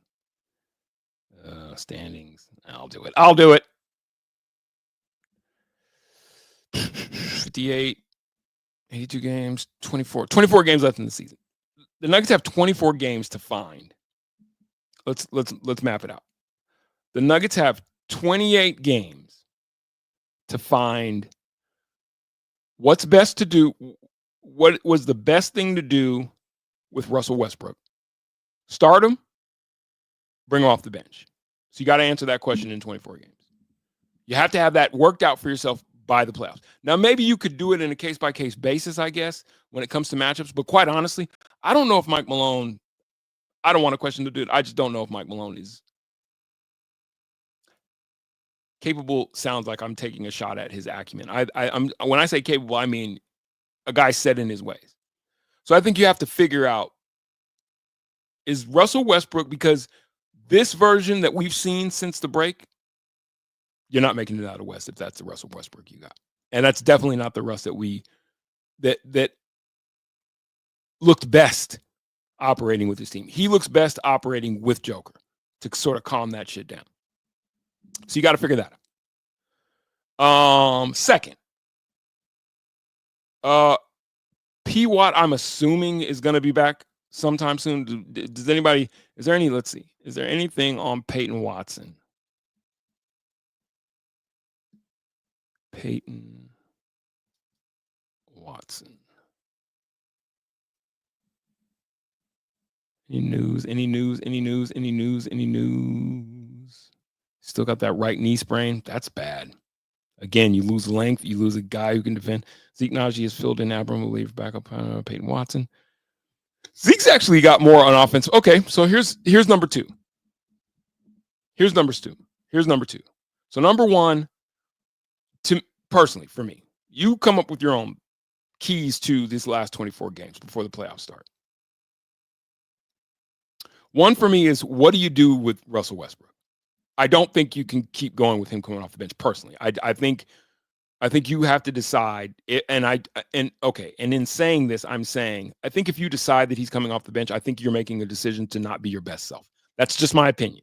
I don't think that's their best lineup, but that's for them to figure out. What do you do with Russell Westbrook? Number two, Zeke Naji, who has played, I got to be honest with you, I was impressed with Zeke. 3 seasons ago. 3 seasons ago when it kind of first started, I don't know, I guess right around deal time, the year before his deal. Long seemed to have some bit of, a spark to his offense, even though I know he plays that 4. He has a spark to his offense, a willing and active defender, probably more offensively skilled than Peyton Watson.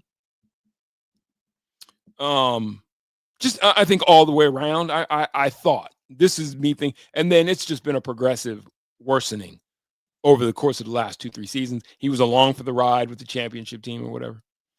But there's no getting around the fact that he has looked good in the last, how many games has he started? Let's see. Let's go with his last 10. He's looked good. I mean, he's looked a lot more competent. He's looked a lot more confident.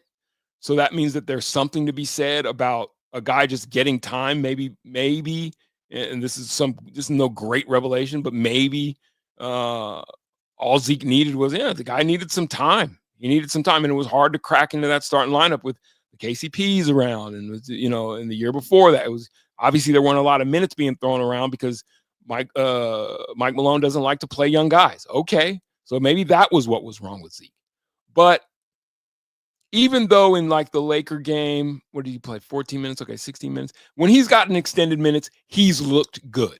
So that's good. That is good because we're not asking him. Well, I would assume come playoff time, he's not going to be starting. You hope. I mean, maybe I'm tripping. Your healthy starting lineup doesn't have Zeke Naji in it, right? Of course not. So coming off the bench, but then again, here's that thing. We're talking about the playoffs when your jock gets tight, right? And so if he's the type of player, it's like, I got to get these minutes, because in shortened minutes, like 14 minutes versus LA, 16 minutes against Charlotte, his point production, I mean, his shot attempts obviously weren't going to be as plentiful as in those games where he was getting more minutes, but it's just kind of like, you got to get something out of it. Like, so point number 2 is your Zeke Naji. Let's call this your Zeke Naji, Peyton Watson conundrum. Because is Peyton Watson the type of guy that can come back from such a long layoff and just be a guy that you plug back in automatically because he just earned it like that? Do you understand what I'm saying? Am I tripping when I say that? Like, P-Watt, to me, is kind of their Swiss Army knife kind of X factor guy who I'm not counting on like, oh, well, definitely P-Watt's got to get those minutes that Zeke's been getting since, like, because I do think their offensive skills, and P-Watt will hit one out of the corner. He'll hit 2 or 3 out of the corner occasionally, but that's just not what he does.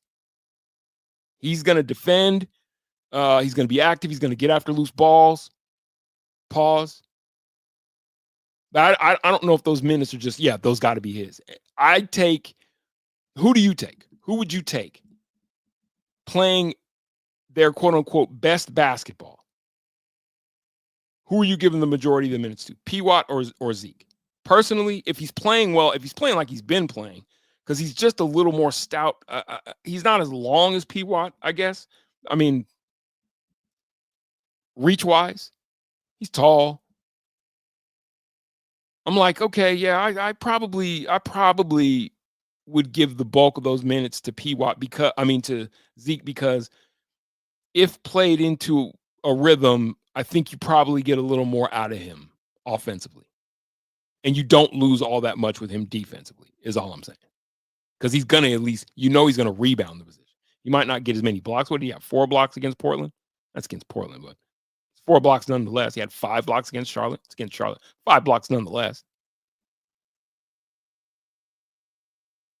Hasn't fouled out in any of these games that he's played consistently since beginning of this month. He's gotten minutes consistently since the beginning of this month, and he's been really good. And that's, I'm happy for him, because I know we in here, we was on him. Like, what the fuck do you do here? So anyway, you got to figure that out. That's your number 2. Number 3, how deep is your rotation? is it worth throwing as many guys at the problem as possible? How deep is your playoff rotation? You know, it's always the cliche 7. Is this a 7? Is this a 7-player rotation playoff? Does a 7-man rotation get the Nuggets out of the Western Conference? I don't think so. I don't see it. Maybe you see it. I don't see it. Let me see something. You're 7 if you're just going 7 deep. Of course, you got your starters, Murray, Brown, Porter, Jr., Gordon, Joker. And then what? Russell Westbrook, Julian Strawther? That's getting you out of the... Please. Don't make me laugh.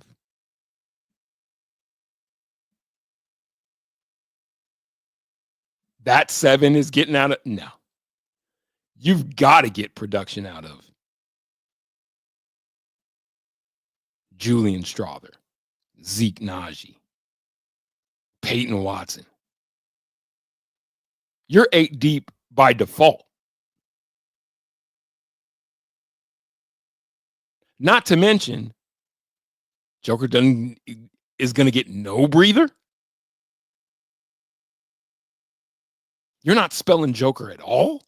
You got to play Zeke Naji just simply for that reason. I know he's not going to play center, but DeAndre Jordan, Dario Saric, DeAndre's looked. I'm telling you, if this team comes out of the West, you're probably going to have to play it all hands on deck. This ain't that squad.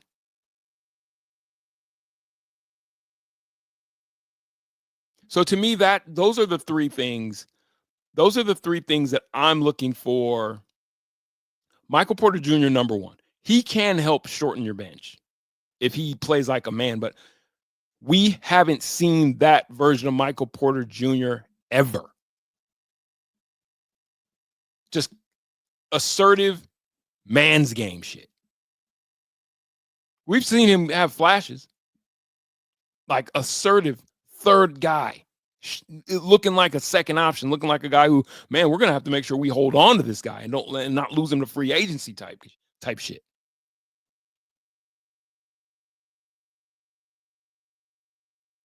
This is going to be a very interesting playoff run. And there are 24 games to get it worked out before it's go time. They got to find a way to have AG come off the bench with Russ. I like the look of that. So what does that make your starting 5? AG seemed to bristle at coming off the bench when he seemed to grow tired of that when he was coming back from injury. I don't disagree with that, only because, well, there's a lot that's going to be made of like, well, AG is going to be your best defender. He's going to guard. There's sometimes when he's just not that vet. He does things that really kind of piss me off. He's very careless at times. There's shots that he takes that's just like, you should be older than that. You should be better than that.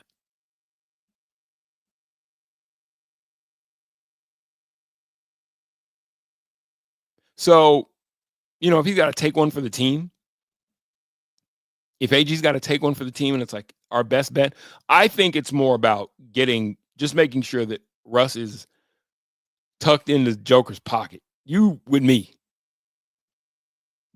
Bring your ass over. You with me. You be over here with me. It's like when I take my dog on a long walk and I take him off leash, I'm like, you need to be on my heel. You need to be over here with me. I love Russ. But the squirrely times, I just can't. I can't. And I can't see them advancing out of the West with that version of Russell Westbrook, where the other teams are like, we're going to dare you to shoot it because we know how this is going to go. You're going to hit the side of the backboard half the time, miss the entire rim the other half of the time. You know what I mean? It's like a 2/3. It's like a thirds proposition. A third of the time, you're going to cash that motherfucker. But 2/3 of the time, it's either going to hit the side of the backboard or you're not going to hit anything. You're not even drawing iron. You're going to turn the ball over. Look at your hands. God. So it's like, I don't think it's so much an AG thing as it is Russ coming off the bench. I just think that being a foregone conclusion, because I think the one thing that you can guarantee is that Christian Braun is going to be Christian Braun. I think it might seem like a punishment. It might seem like a demotion. But I think Christian Braun is your best bet to come off the bench and do what he does in the starting lineup consistently off the bench. I think he's your best bet. And that's what you need coming off your bench. You need consistent bench scoring and kind of a steady hand. And then they get into that stagger where it's like, yeah, you're coming off the bench, but you're basically playing with the starters type shit. I just don't think you can afford to start Russ off the bench.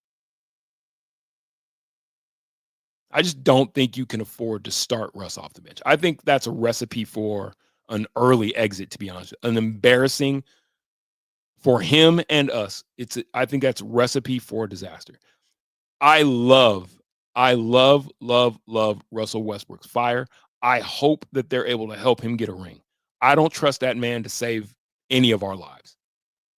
I don't trust him to save our playoff lives. And I think bringing him off the bench is just recipe for such heartbreak.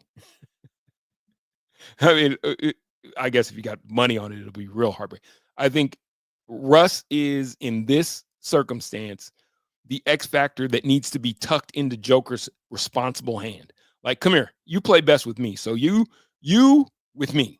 Because this is gonna be the wild ride that we're in for. Between Russ and Julian off the bench, no thank you. No thank you. I think not. 13 shots apiece, 10-20 some odd left in the second period. Avs still up 1-0 on the Devils. No fucking thank you. Russ, Julian off the bench. That is a 2 versus 6 or whatever. 2 versus 7. God, it would end up being somebody like the Lakers. I know they're probably not going to drop back to 7, but early embarrassing exit.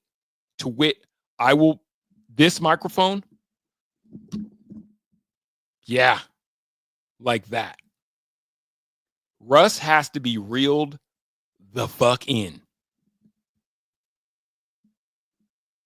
Since the break, he's been a step short of disastrous. He's always going to play defense. I'm like, with Russ, I'm just like, hey man, I have respect for that dude. He is a Hall of Famer. He is definitely on the back nine of a stellar career.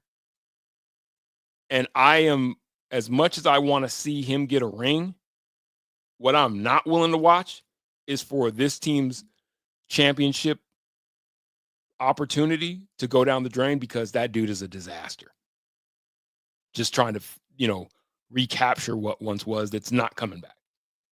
The 3 for 10, 7 for 17 nights, no thank you. No, sir. No, I'll bow out.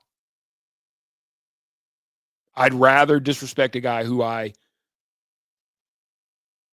not revere, but I respect greatly, than have him take that shit into the playoffs. No, thank you. Come over here with me. You and Joker tied at the hip. If I'm Mike Malone, I'm tying those two at the fucking hip.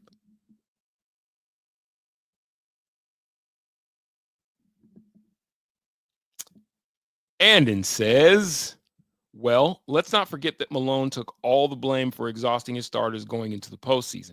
Everyone was gassed, and he didn't.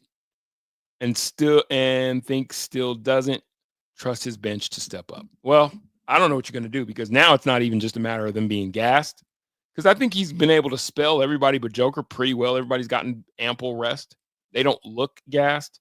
They've definitely half-stepped their way through a large part of through some games this season. I'll say it like that.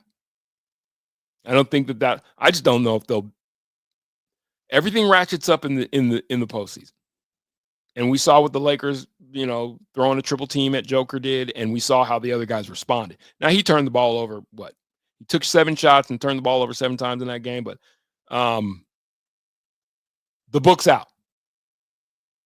Blitz these two guys and let's see if the other guys can beat us. And so I don't think he's got a choice personally. Maybe he bristles against that. I'm just looking at him like, at least when, like, even going into last season, having KCP around, I could see where the thinking was. I got a strong 7. I'm not saying I agreed with it, but I could see where the thinking was at. This ain't that. KCP was a steadying hand. I know he didn't go on to, have some, great year with Orlando. He got paid, but he was a steadying hand at least. And Russ is just a little too squirrely. It's just a little too squirrely. What else I got before I get the fuck? Oh, okay. I got to do this because this story is wild. This story is wild. This is straight out of Pornhub. We've been talking a lot about porn here lately. A lot about porn. Jeff Bezos. This joker. Jeff Bezos eliminated the whole op-ed staff for the Washington Post, and he's like, we're reshaping. We're gonna focus on defending personal liberties and free markets, aka MAGA. Oh God, Jake Tapper. I won't get too political tonight. I've been feeling good about talking sports. Avs still up 1-0. 8:43 left in there. He was one of the biggest proponents of best Biden ever. He's sharp as a tack. Now, in the wake of Water Wet Sky Blue, Weekend and Bernie's 8, starring Joe Biden, he wrote a whole book. Original Sin, President Biden's Decline, Its Cover-Up, and His Disastrous Choice to Run Again. He should have put that I almost single-handedly sponsored and promoted as a trusted news anchor. He should have added that in there. Fucking, oh my God, I can't stand this place. All right, check this shit out. This shit's crazy. This shit's crazy.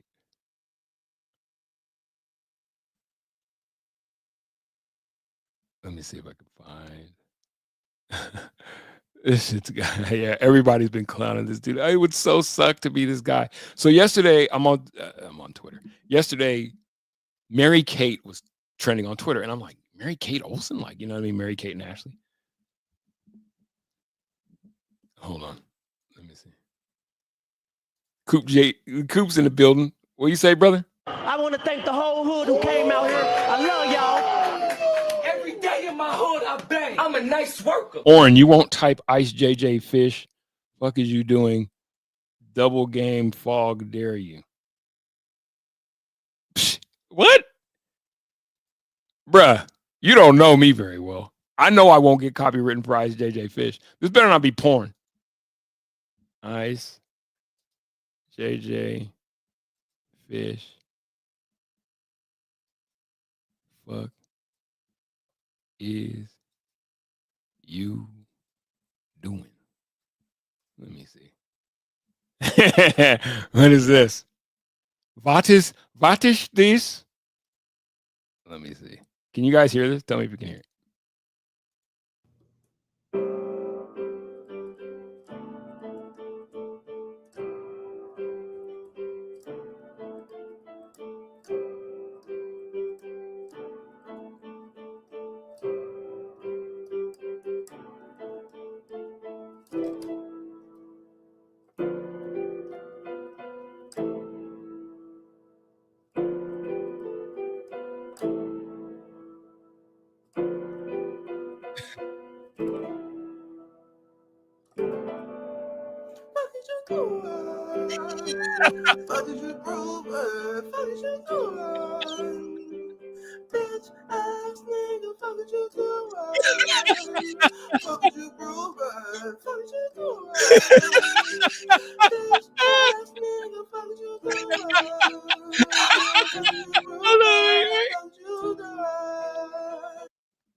Oh, fuck. Oh, shit. Oh, fuck.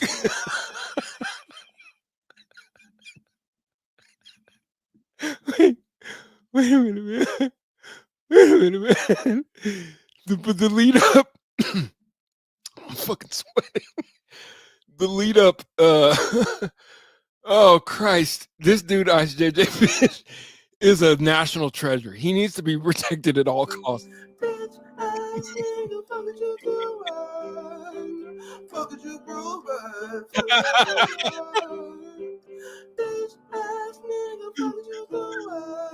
Oh.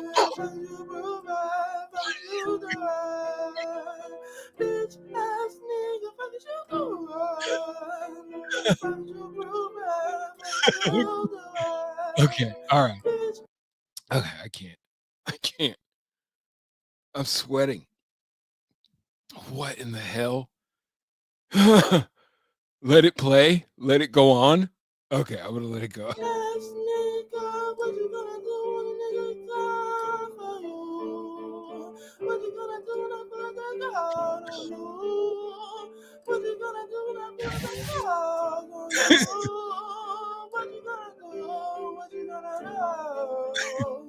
What you gonna do when a nigga come for you? What you gonna do when I pull out them guns? What? What you gonna do when I pull out them Okay, I can't. Oh. Oh.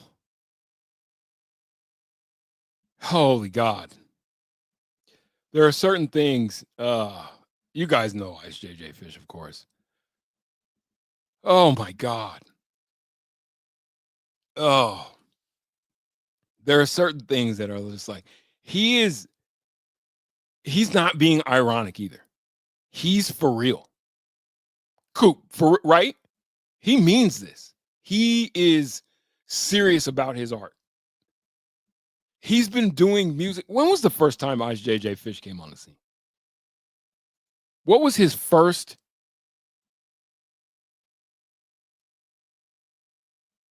Hold on. What was his first? This one. This is the first time I ever saw 11 years. I'm the director of post-production and No one gives a shit. Hold on. 11 years. I think this is it. Yes. Yep, this is the one.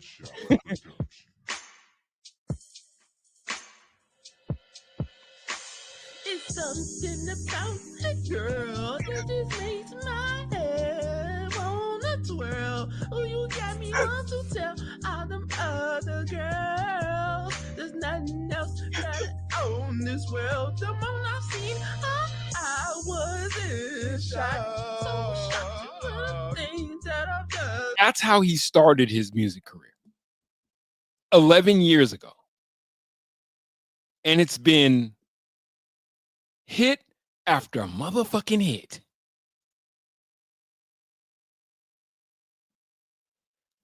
And it's not stopped. He's for real.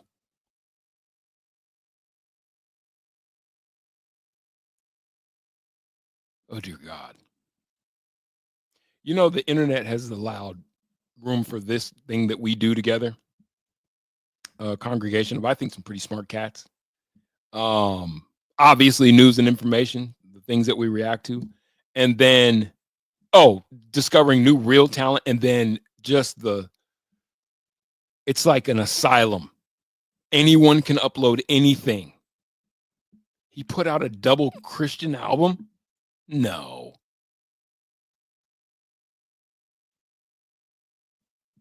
Hold on.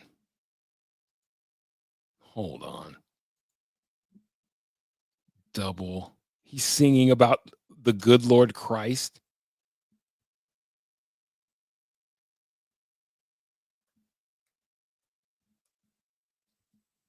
No way. Ice JJ Fish, this is Christmas. IJJ Fish, in love with God. We have to do this, and then I'm going to stop. This is what we're going to do this one. No. All right. All right. We're going to do this. Oh.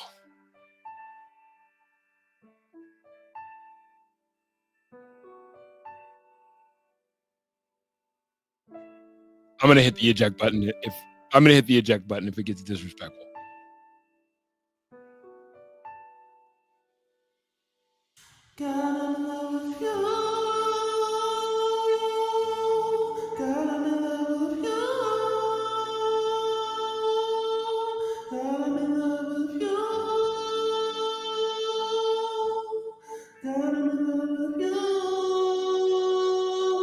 I can't do it.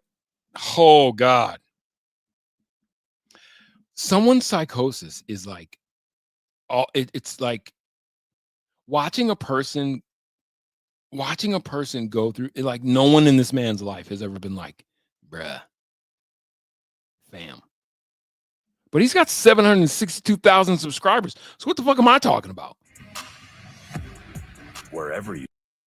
He's not worried about it. He's getting to his fish and bread. Keep the poor man fed. He's got 762,000 subscribers. You know what that means? You see how much? 10,000 views there. That's not bad. What's this guy? What's this? Jesus, my lover. Jesus, I'm running to you. I said I'm running to you.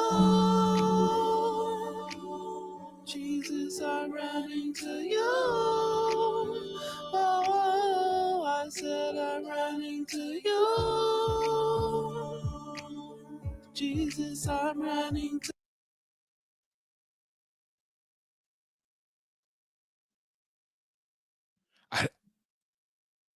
I can't.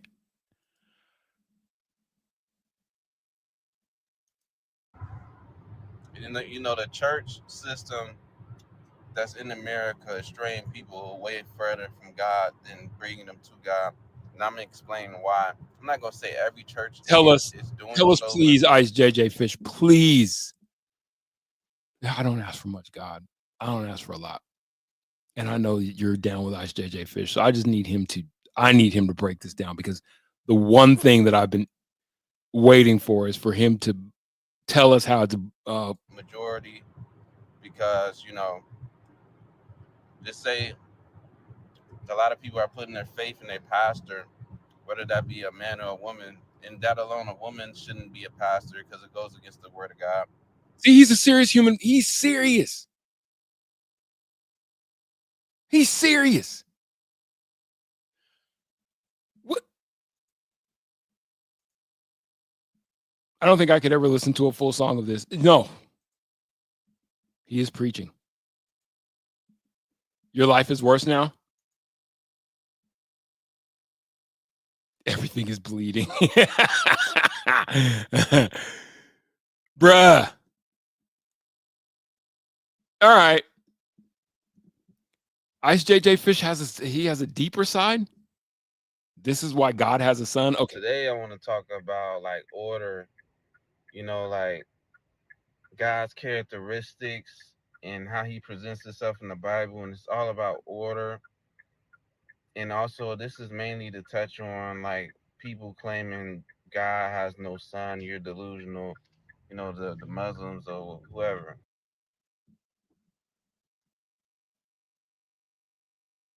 You're delusional. I'm done with this guy. I can't do it. I won't do it. I would much rather talk about this and then get the hell out of here and wash my ears. Thank you, GT. Thank you, Coop. For fucking nothing. I appreciate you. I appreciate you. We're going to talk about this with it, then I'm getting the hell out of here. So, like I said, I was on the X machine,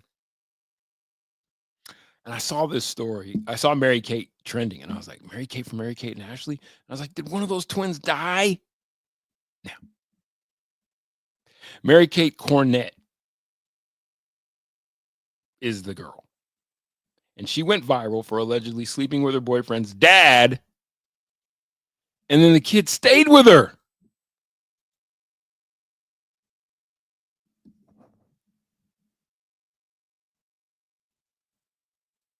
Is that from him to her? Basically, so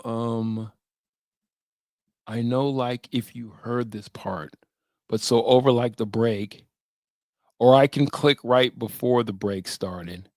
Mary Kate went home early from school because I guess she like finished her exam early and went to go watch Evan's little sister in her basketball game and went with the dad.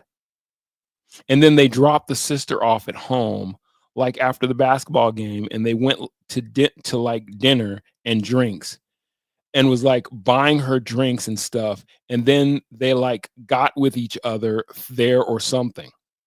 And then that was like the first time, and then I don't know how Evan the boyfriend found out, but I know he did, and then he was like upset about it, and then like Mary Kay like told him she'll never do it again because she's such a twat.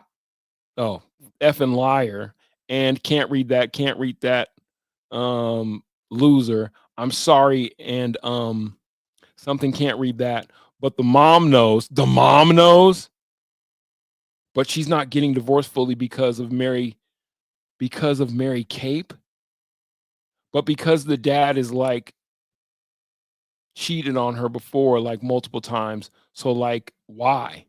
But so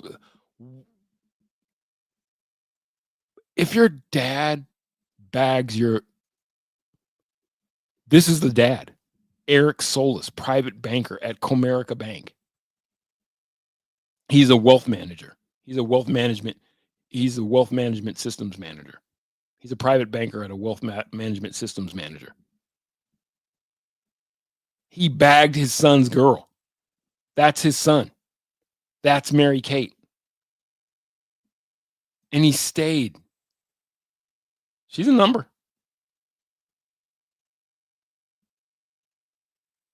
And now this poor boy has to endure an unforgiving internet.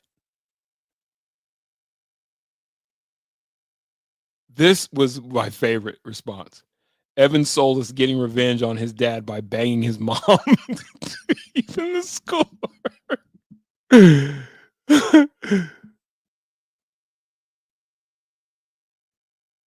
It's so upsetting.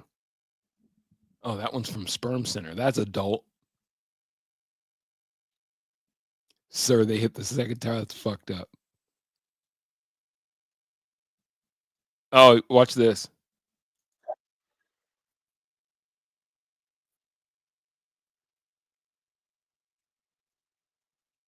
It's kind of messed up though. Like, how do you look at your lady the same? Like we were watching the other day. Watch this guy's dance. Watch this guy's moves in a second. We were talking about Steve Smith Jr. and he's banging that dude's wife and everything, and it'd be hard to look at your wife again. But if your girl banged your dad, watch this. You got moves like this? Uh, uh, uh, uh, uh, uh, uh, uh, uh, uh. Look at his feet.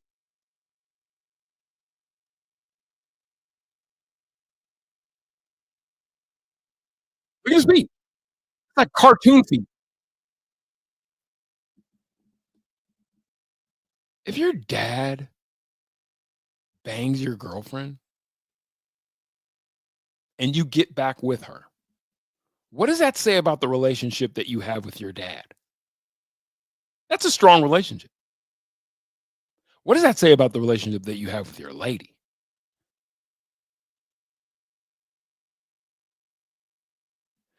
The internet is an evil place. That should be that young man's, that should be his business. I shouldn't know this.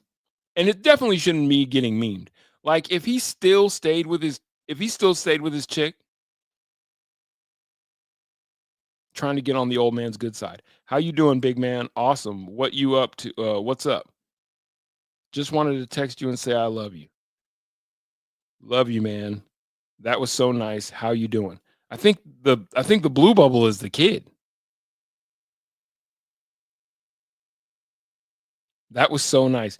Like, how do you not? That one's tough, man. That's tough.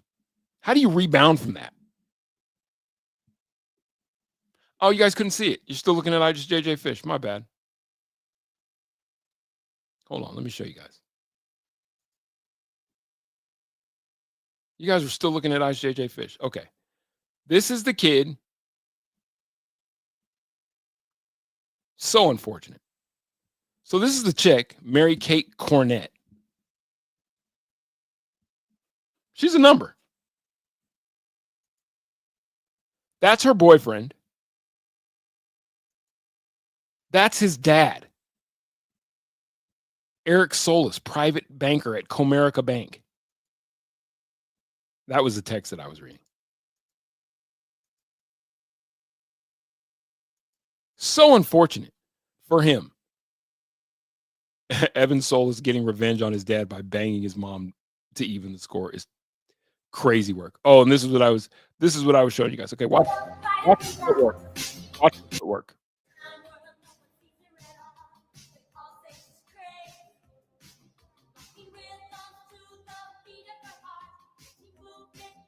Her moves in general are just wild. It looks like her head is not attached to the rest of her body. Here he comes. You got a preview of the guy. I don't think you guys are ready for this.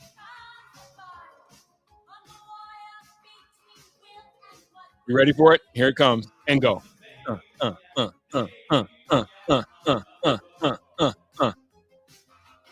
It's like cartoon feet. Do it again. You know that sound that the cartoons been going like.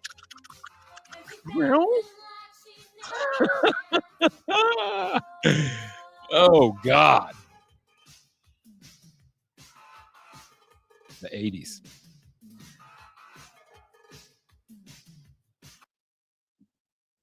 Oh.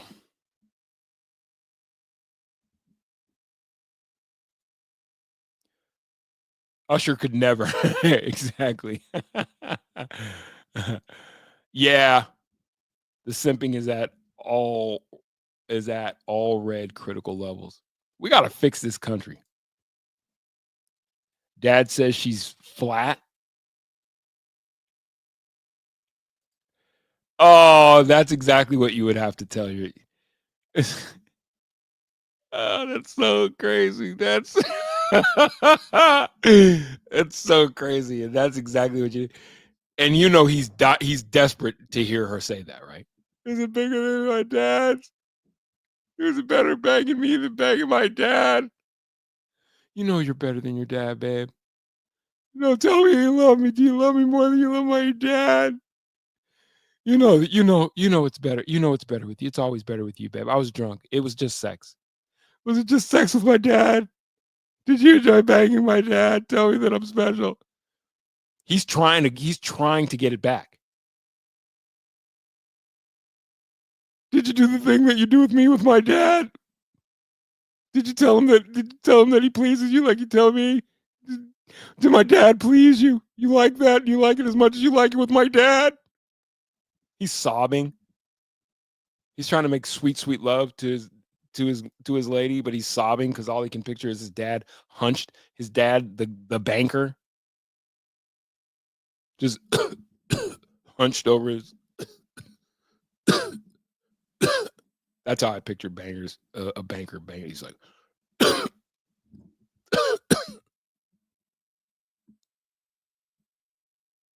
Is it as good as? Do you like it better with me than you like it with my dad? My dad. Then he calls his dad. Dad, I'm doing it too, Dad. I am. Tell me I'm your baby boy and that you love me, Dad. He's like, son, it's fine.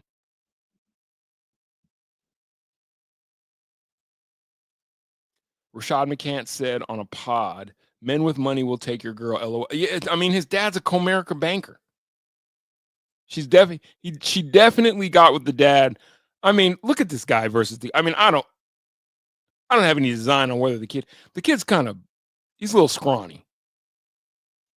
And you can look at the dad and you can see, you know what I mean? You know what I'm saying? He's a wealth management banker. Takes her out for some drinks, wines her, dines her. They watch a little basketball. Then the next thing you know, he's like,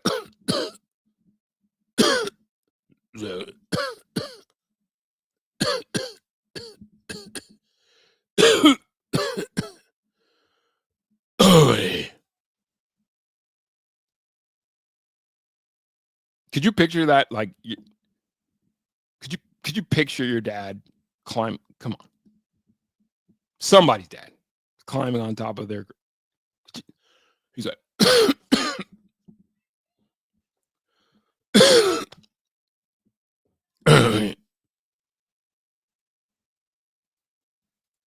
bad times, man. Bad times at Ridgemont High. Eric Solis and Bill Belichick are going to be the next. Oh, that's crazy that you said that, because hold on. One last one. I'm you guys, I'm having a hard time. I'm glad you said that. Hold on, let me see what. Andon said, at least it didn't devolve into murder suicide like what. Yeah. Hopefully it still doesn't. You think that kid's going to be okay psychologically? Like, he's staying with the girl. And he's just like, no, it's fine, babe. It's fine. He's my dad. No, but I'm good. No, I'm good with it. Story that Paul Pierce walked into a room of women and said, who wants to be a $20 million a year?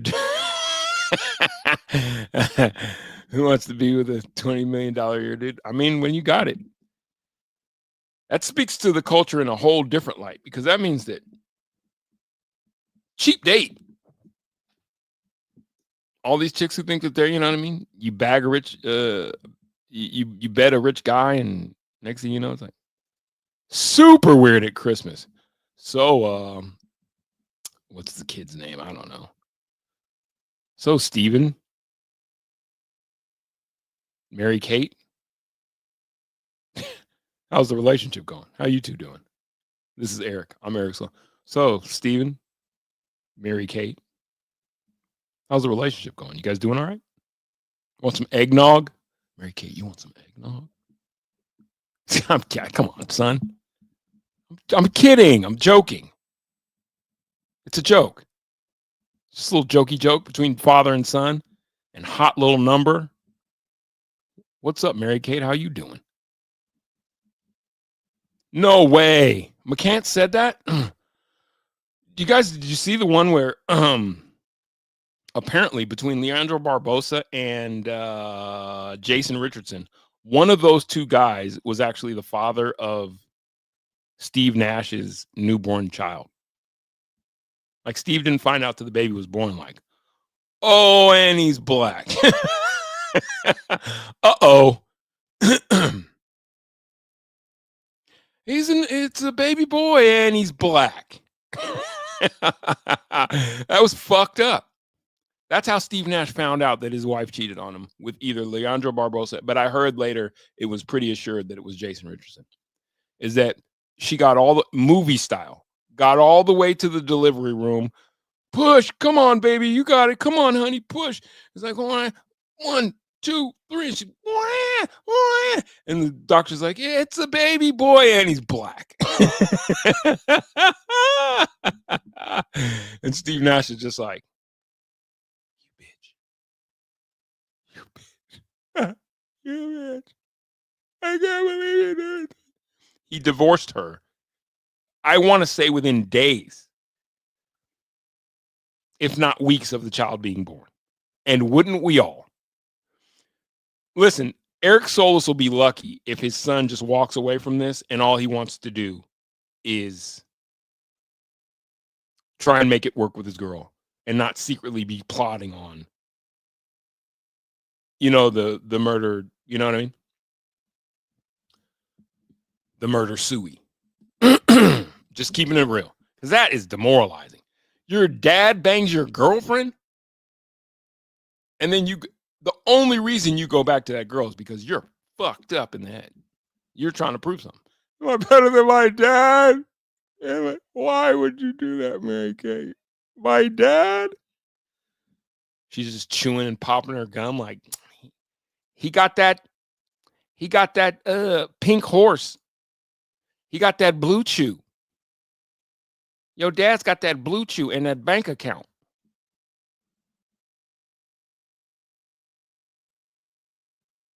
He got that blue chew in that bank account. That's fucked up. Bad dad. Bad dad. Terrible father. Everybody, Paul Schaefer, everyone. If your girl would bang your dad, the question is, who's she not banging? The dean of students?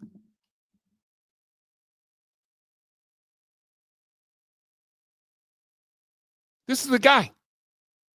This is the guy. If she'd bang him,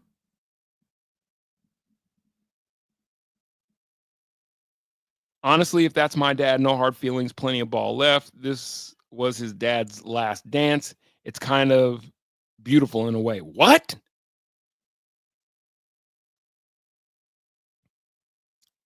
Okay, that's one way to look at it. Shane Gillis and his girl. That's funny.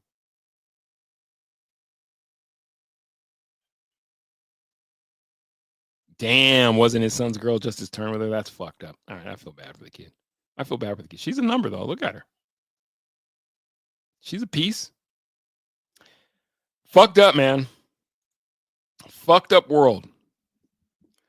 You think the son would mind if I had I don't think so.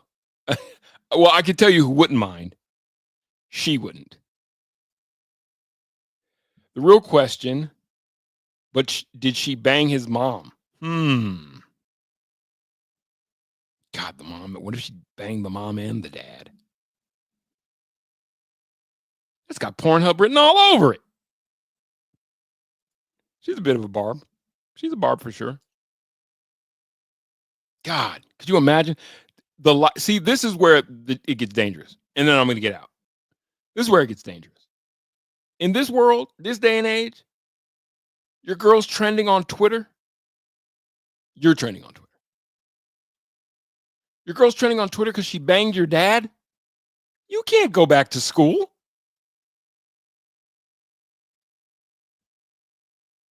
You can't show back up like, what's up, guys? Show up to the homies like, what's going on, fellas? And they're like, yeah, what's going on? Steven, are you all right? No, I'm fine. It's fine. You know it's all over Twitter. I know it's all over Twitter. So what? My girl banged my dad. Whom among us? So my girl banged my dad. So what? Yes, my lady fucked my dad. Yeah, my lady fucked my dad. So what? Who among us hasn't had their lady sleep with their father? And then one of his friends is like, you know what you should do to get back at him? You should fuck your mom. Whoa. Hold on. She stumbled into eyes wide shit. All bets are off. Read The Art of Seduction, Robert Greene. It goes into depth about men are under spells from women like this. You can't think rationally. Hell no. If you're this guy, if you're him, if you're the dad, if you're this guy and this girl is willing to give you a piece of time of day, let alone some ace, yeah, you're doing that. If you're this guy, look at this guy. If you're him, I'm quite sure he does well for himself. That's a very long shirt, by the way. It's abnormally long. It's a very long shirt. Anyway, his best days are, let's say he's on the back nine. Let's just say safe to say he's on the back nine. If you're him and she gives you the time of day, let alone some ace, you're taking it. And you're just like, son, you're going to have to figure it out.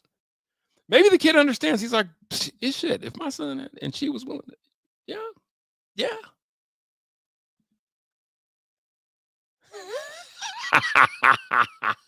That's funny. Asking for a friend. Maybe him and his mom should plot on the dad. You know, a little get back. Stacy's mom's got it going on. There was a picture of the mom. God, this is way too much. And this is in the SEC, mind you. This is all happening in the SEC. Yeah, look. Bill Belichick.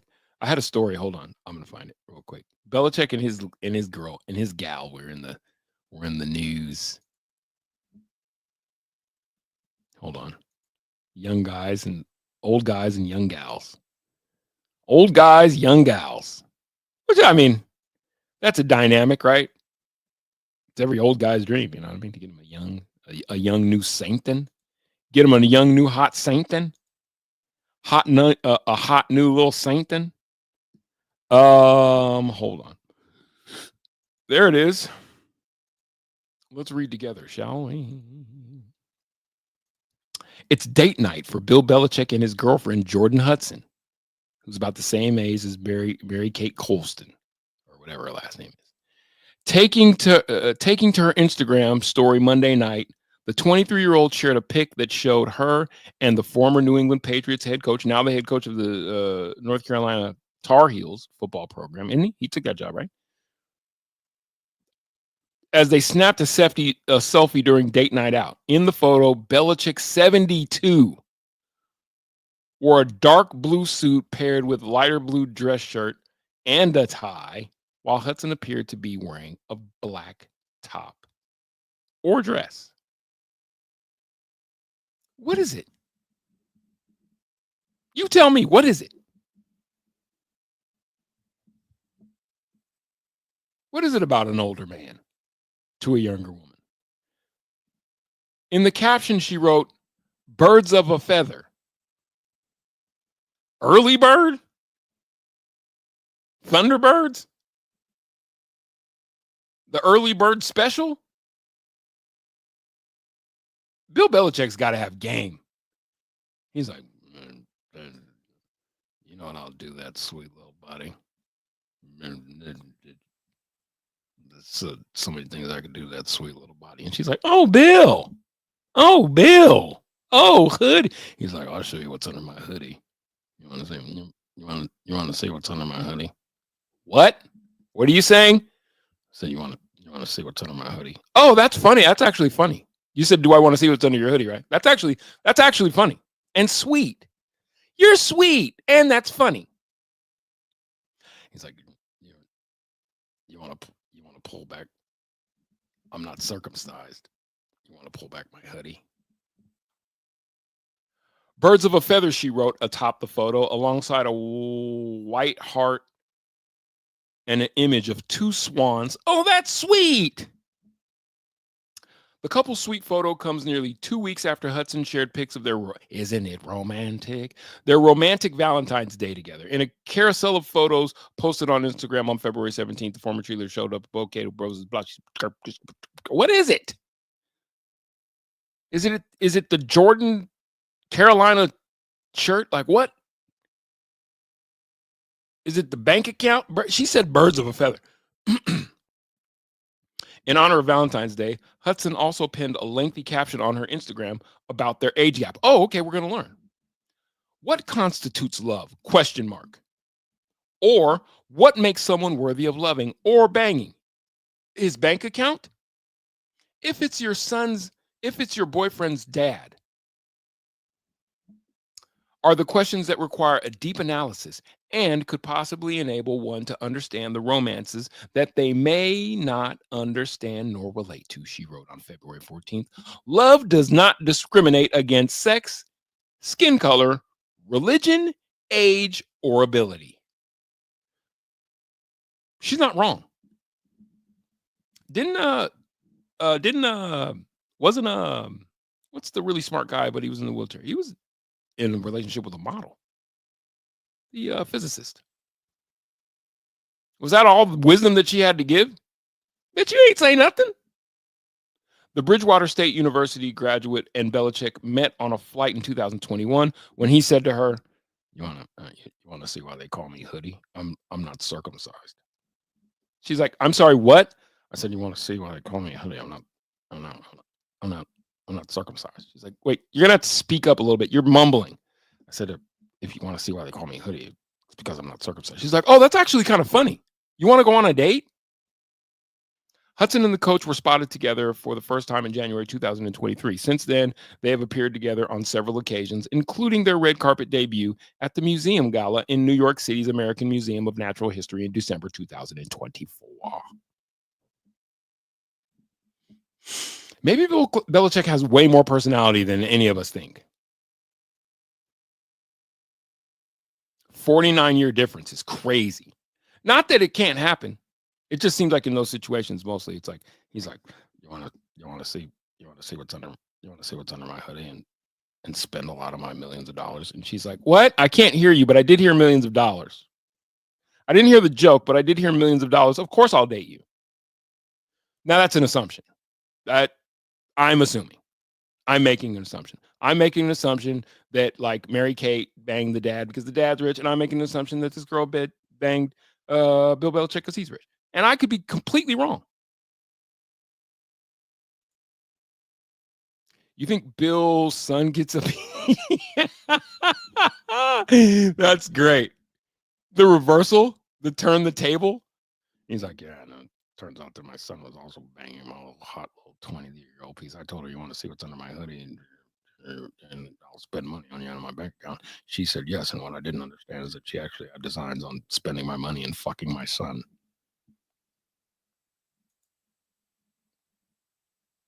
Shans, yellow heart, red. All right, Oren, you can hang out with that girl in the red for the weekend. But if you do, Andon gets his leg chopped off. Hold on. Okay, you can hang out with that girl in the red for the weekend. But if you do, Andon gets his leg chopped off. If you say no, Andon keeps his legs. What do you do? Oh, my God. Andon, you know I love you, brother. But that's why you got two legs, man.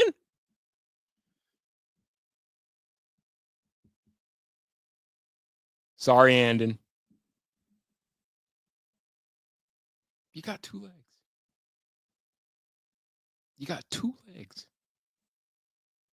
Andon, this is actually not about me. Oh, Avs up 2. I didn't see who scored the second goal because I'm here screwing around with you guys. Andon, this is actually you taking one for the team.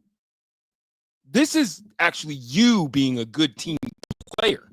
This isn't about me and her. This isn't even really about your leg. And this is about, are you a team guy or are you a me guy? Now, there is a me in team, but it's really M with an A in between it. You know what I'm saying? This isn't about me. Sure, banging some hot 23-year-old, 22-year-old co-ed, like, would I enjoy it? Yeah, probably. But at the end of the day, this is about us being a team. And Coop actually brings up a very good, would you give your leg up for the team? Are you a team guy, Andon, or a me guy? Because that's what it comes down to. Are you Jamal Murray or are you Joker? This is what this is about. This isn't about me. Coop, tell him. This isn't about me, Andon. Fishing, tell him. Paul, you guys back me up on this. This isn't about me, Andon. This is about whether or not you're Jamal Murray or are you Nikola Jokic. That's kind of what it comes down to, dude. I hate to break it to you. And if you wouldn't be willing to lose your leg when you've got two of them, I think we have our answer. It's the booty, not the beauty. Oh, whoa, fishing. That one hit hard. PDFs, the Drakes do not mind. They think age is nothing but a number. Goddamn, what's his name? R. Kelly sang about it. 51 years difference. Years with a Z. I guess I lose a leg. Thank you, Andon.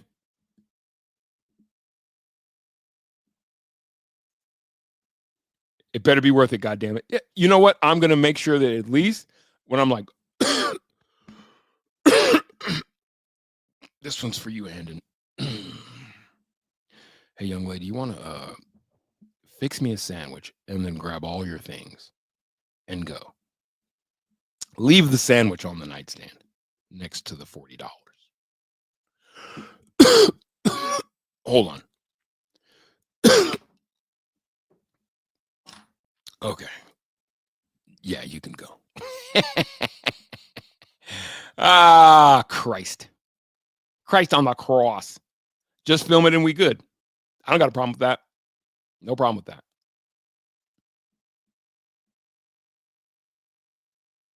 You're getting your leg chopped, and that's for goddamn sure. Oh, wait, hold on. Do it, but leg has to be in the room. You got some cuck leg? That's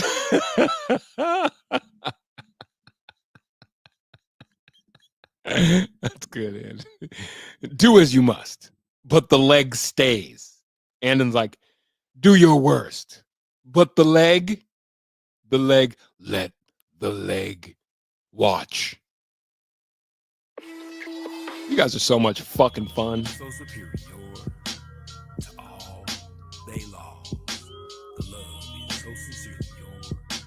That's all. Who runs shit? The cuck leg in the corner with the leather pant on.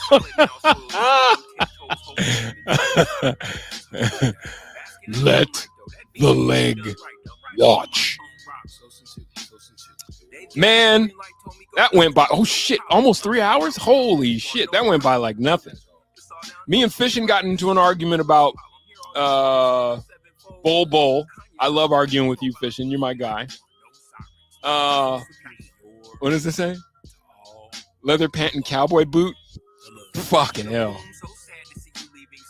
I think we solved the Broncos draft problem. If we didn't, we can get back after it tomorrow. We know that hopefully that young man has a great sense of humor and finds a way to grow from that. That happened. And in general, a good time was had by all. You know what I tell you guys every time? What do I tell you? What is my motto? I want to thank the whole hood who came out here. I love y'all.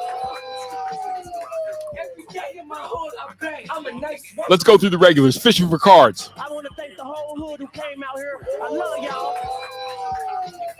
Every day in my hood, I bang. I'm a nice worker. Coop GT for the great suggestion.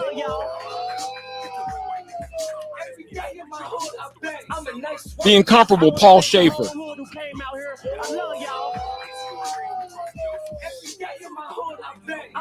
And in G, my guy, giving up his leg for the team.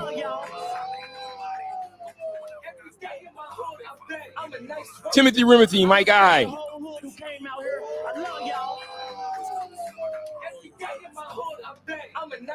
Did I miss anybody? It was a tight. Oh, Casey Mack. I want to thank the whole hood who came out here. I love y'all.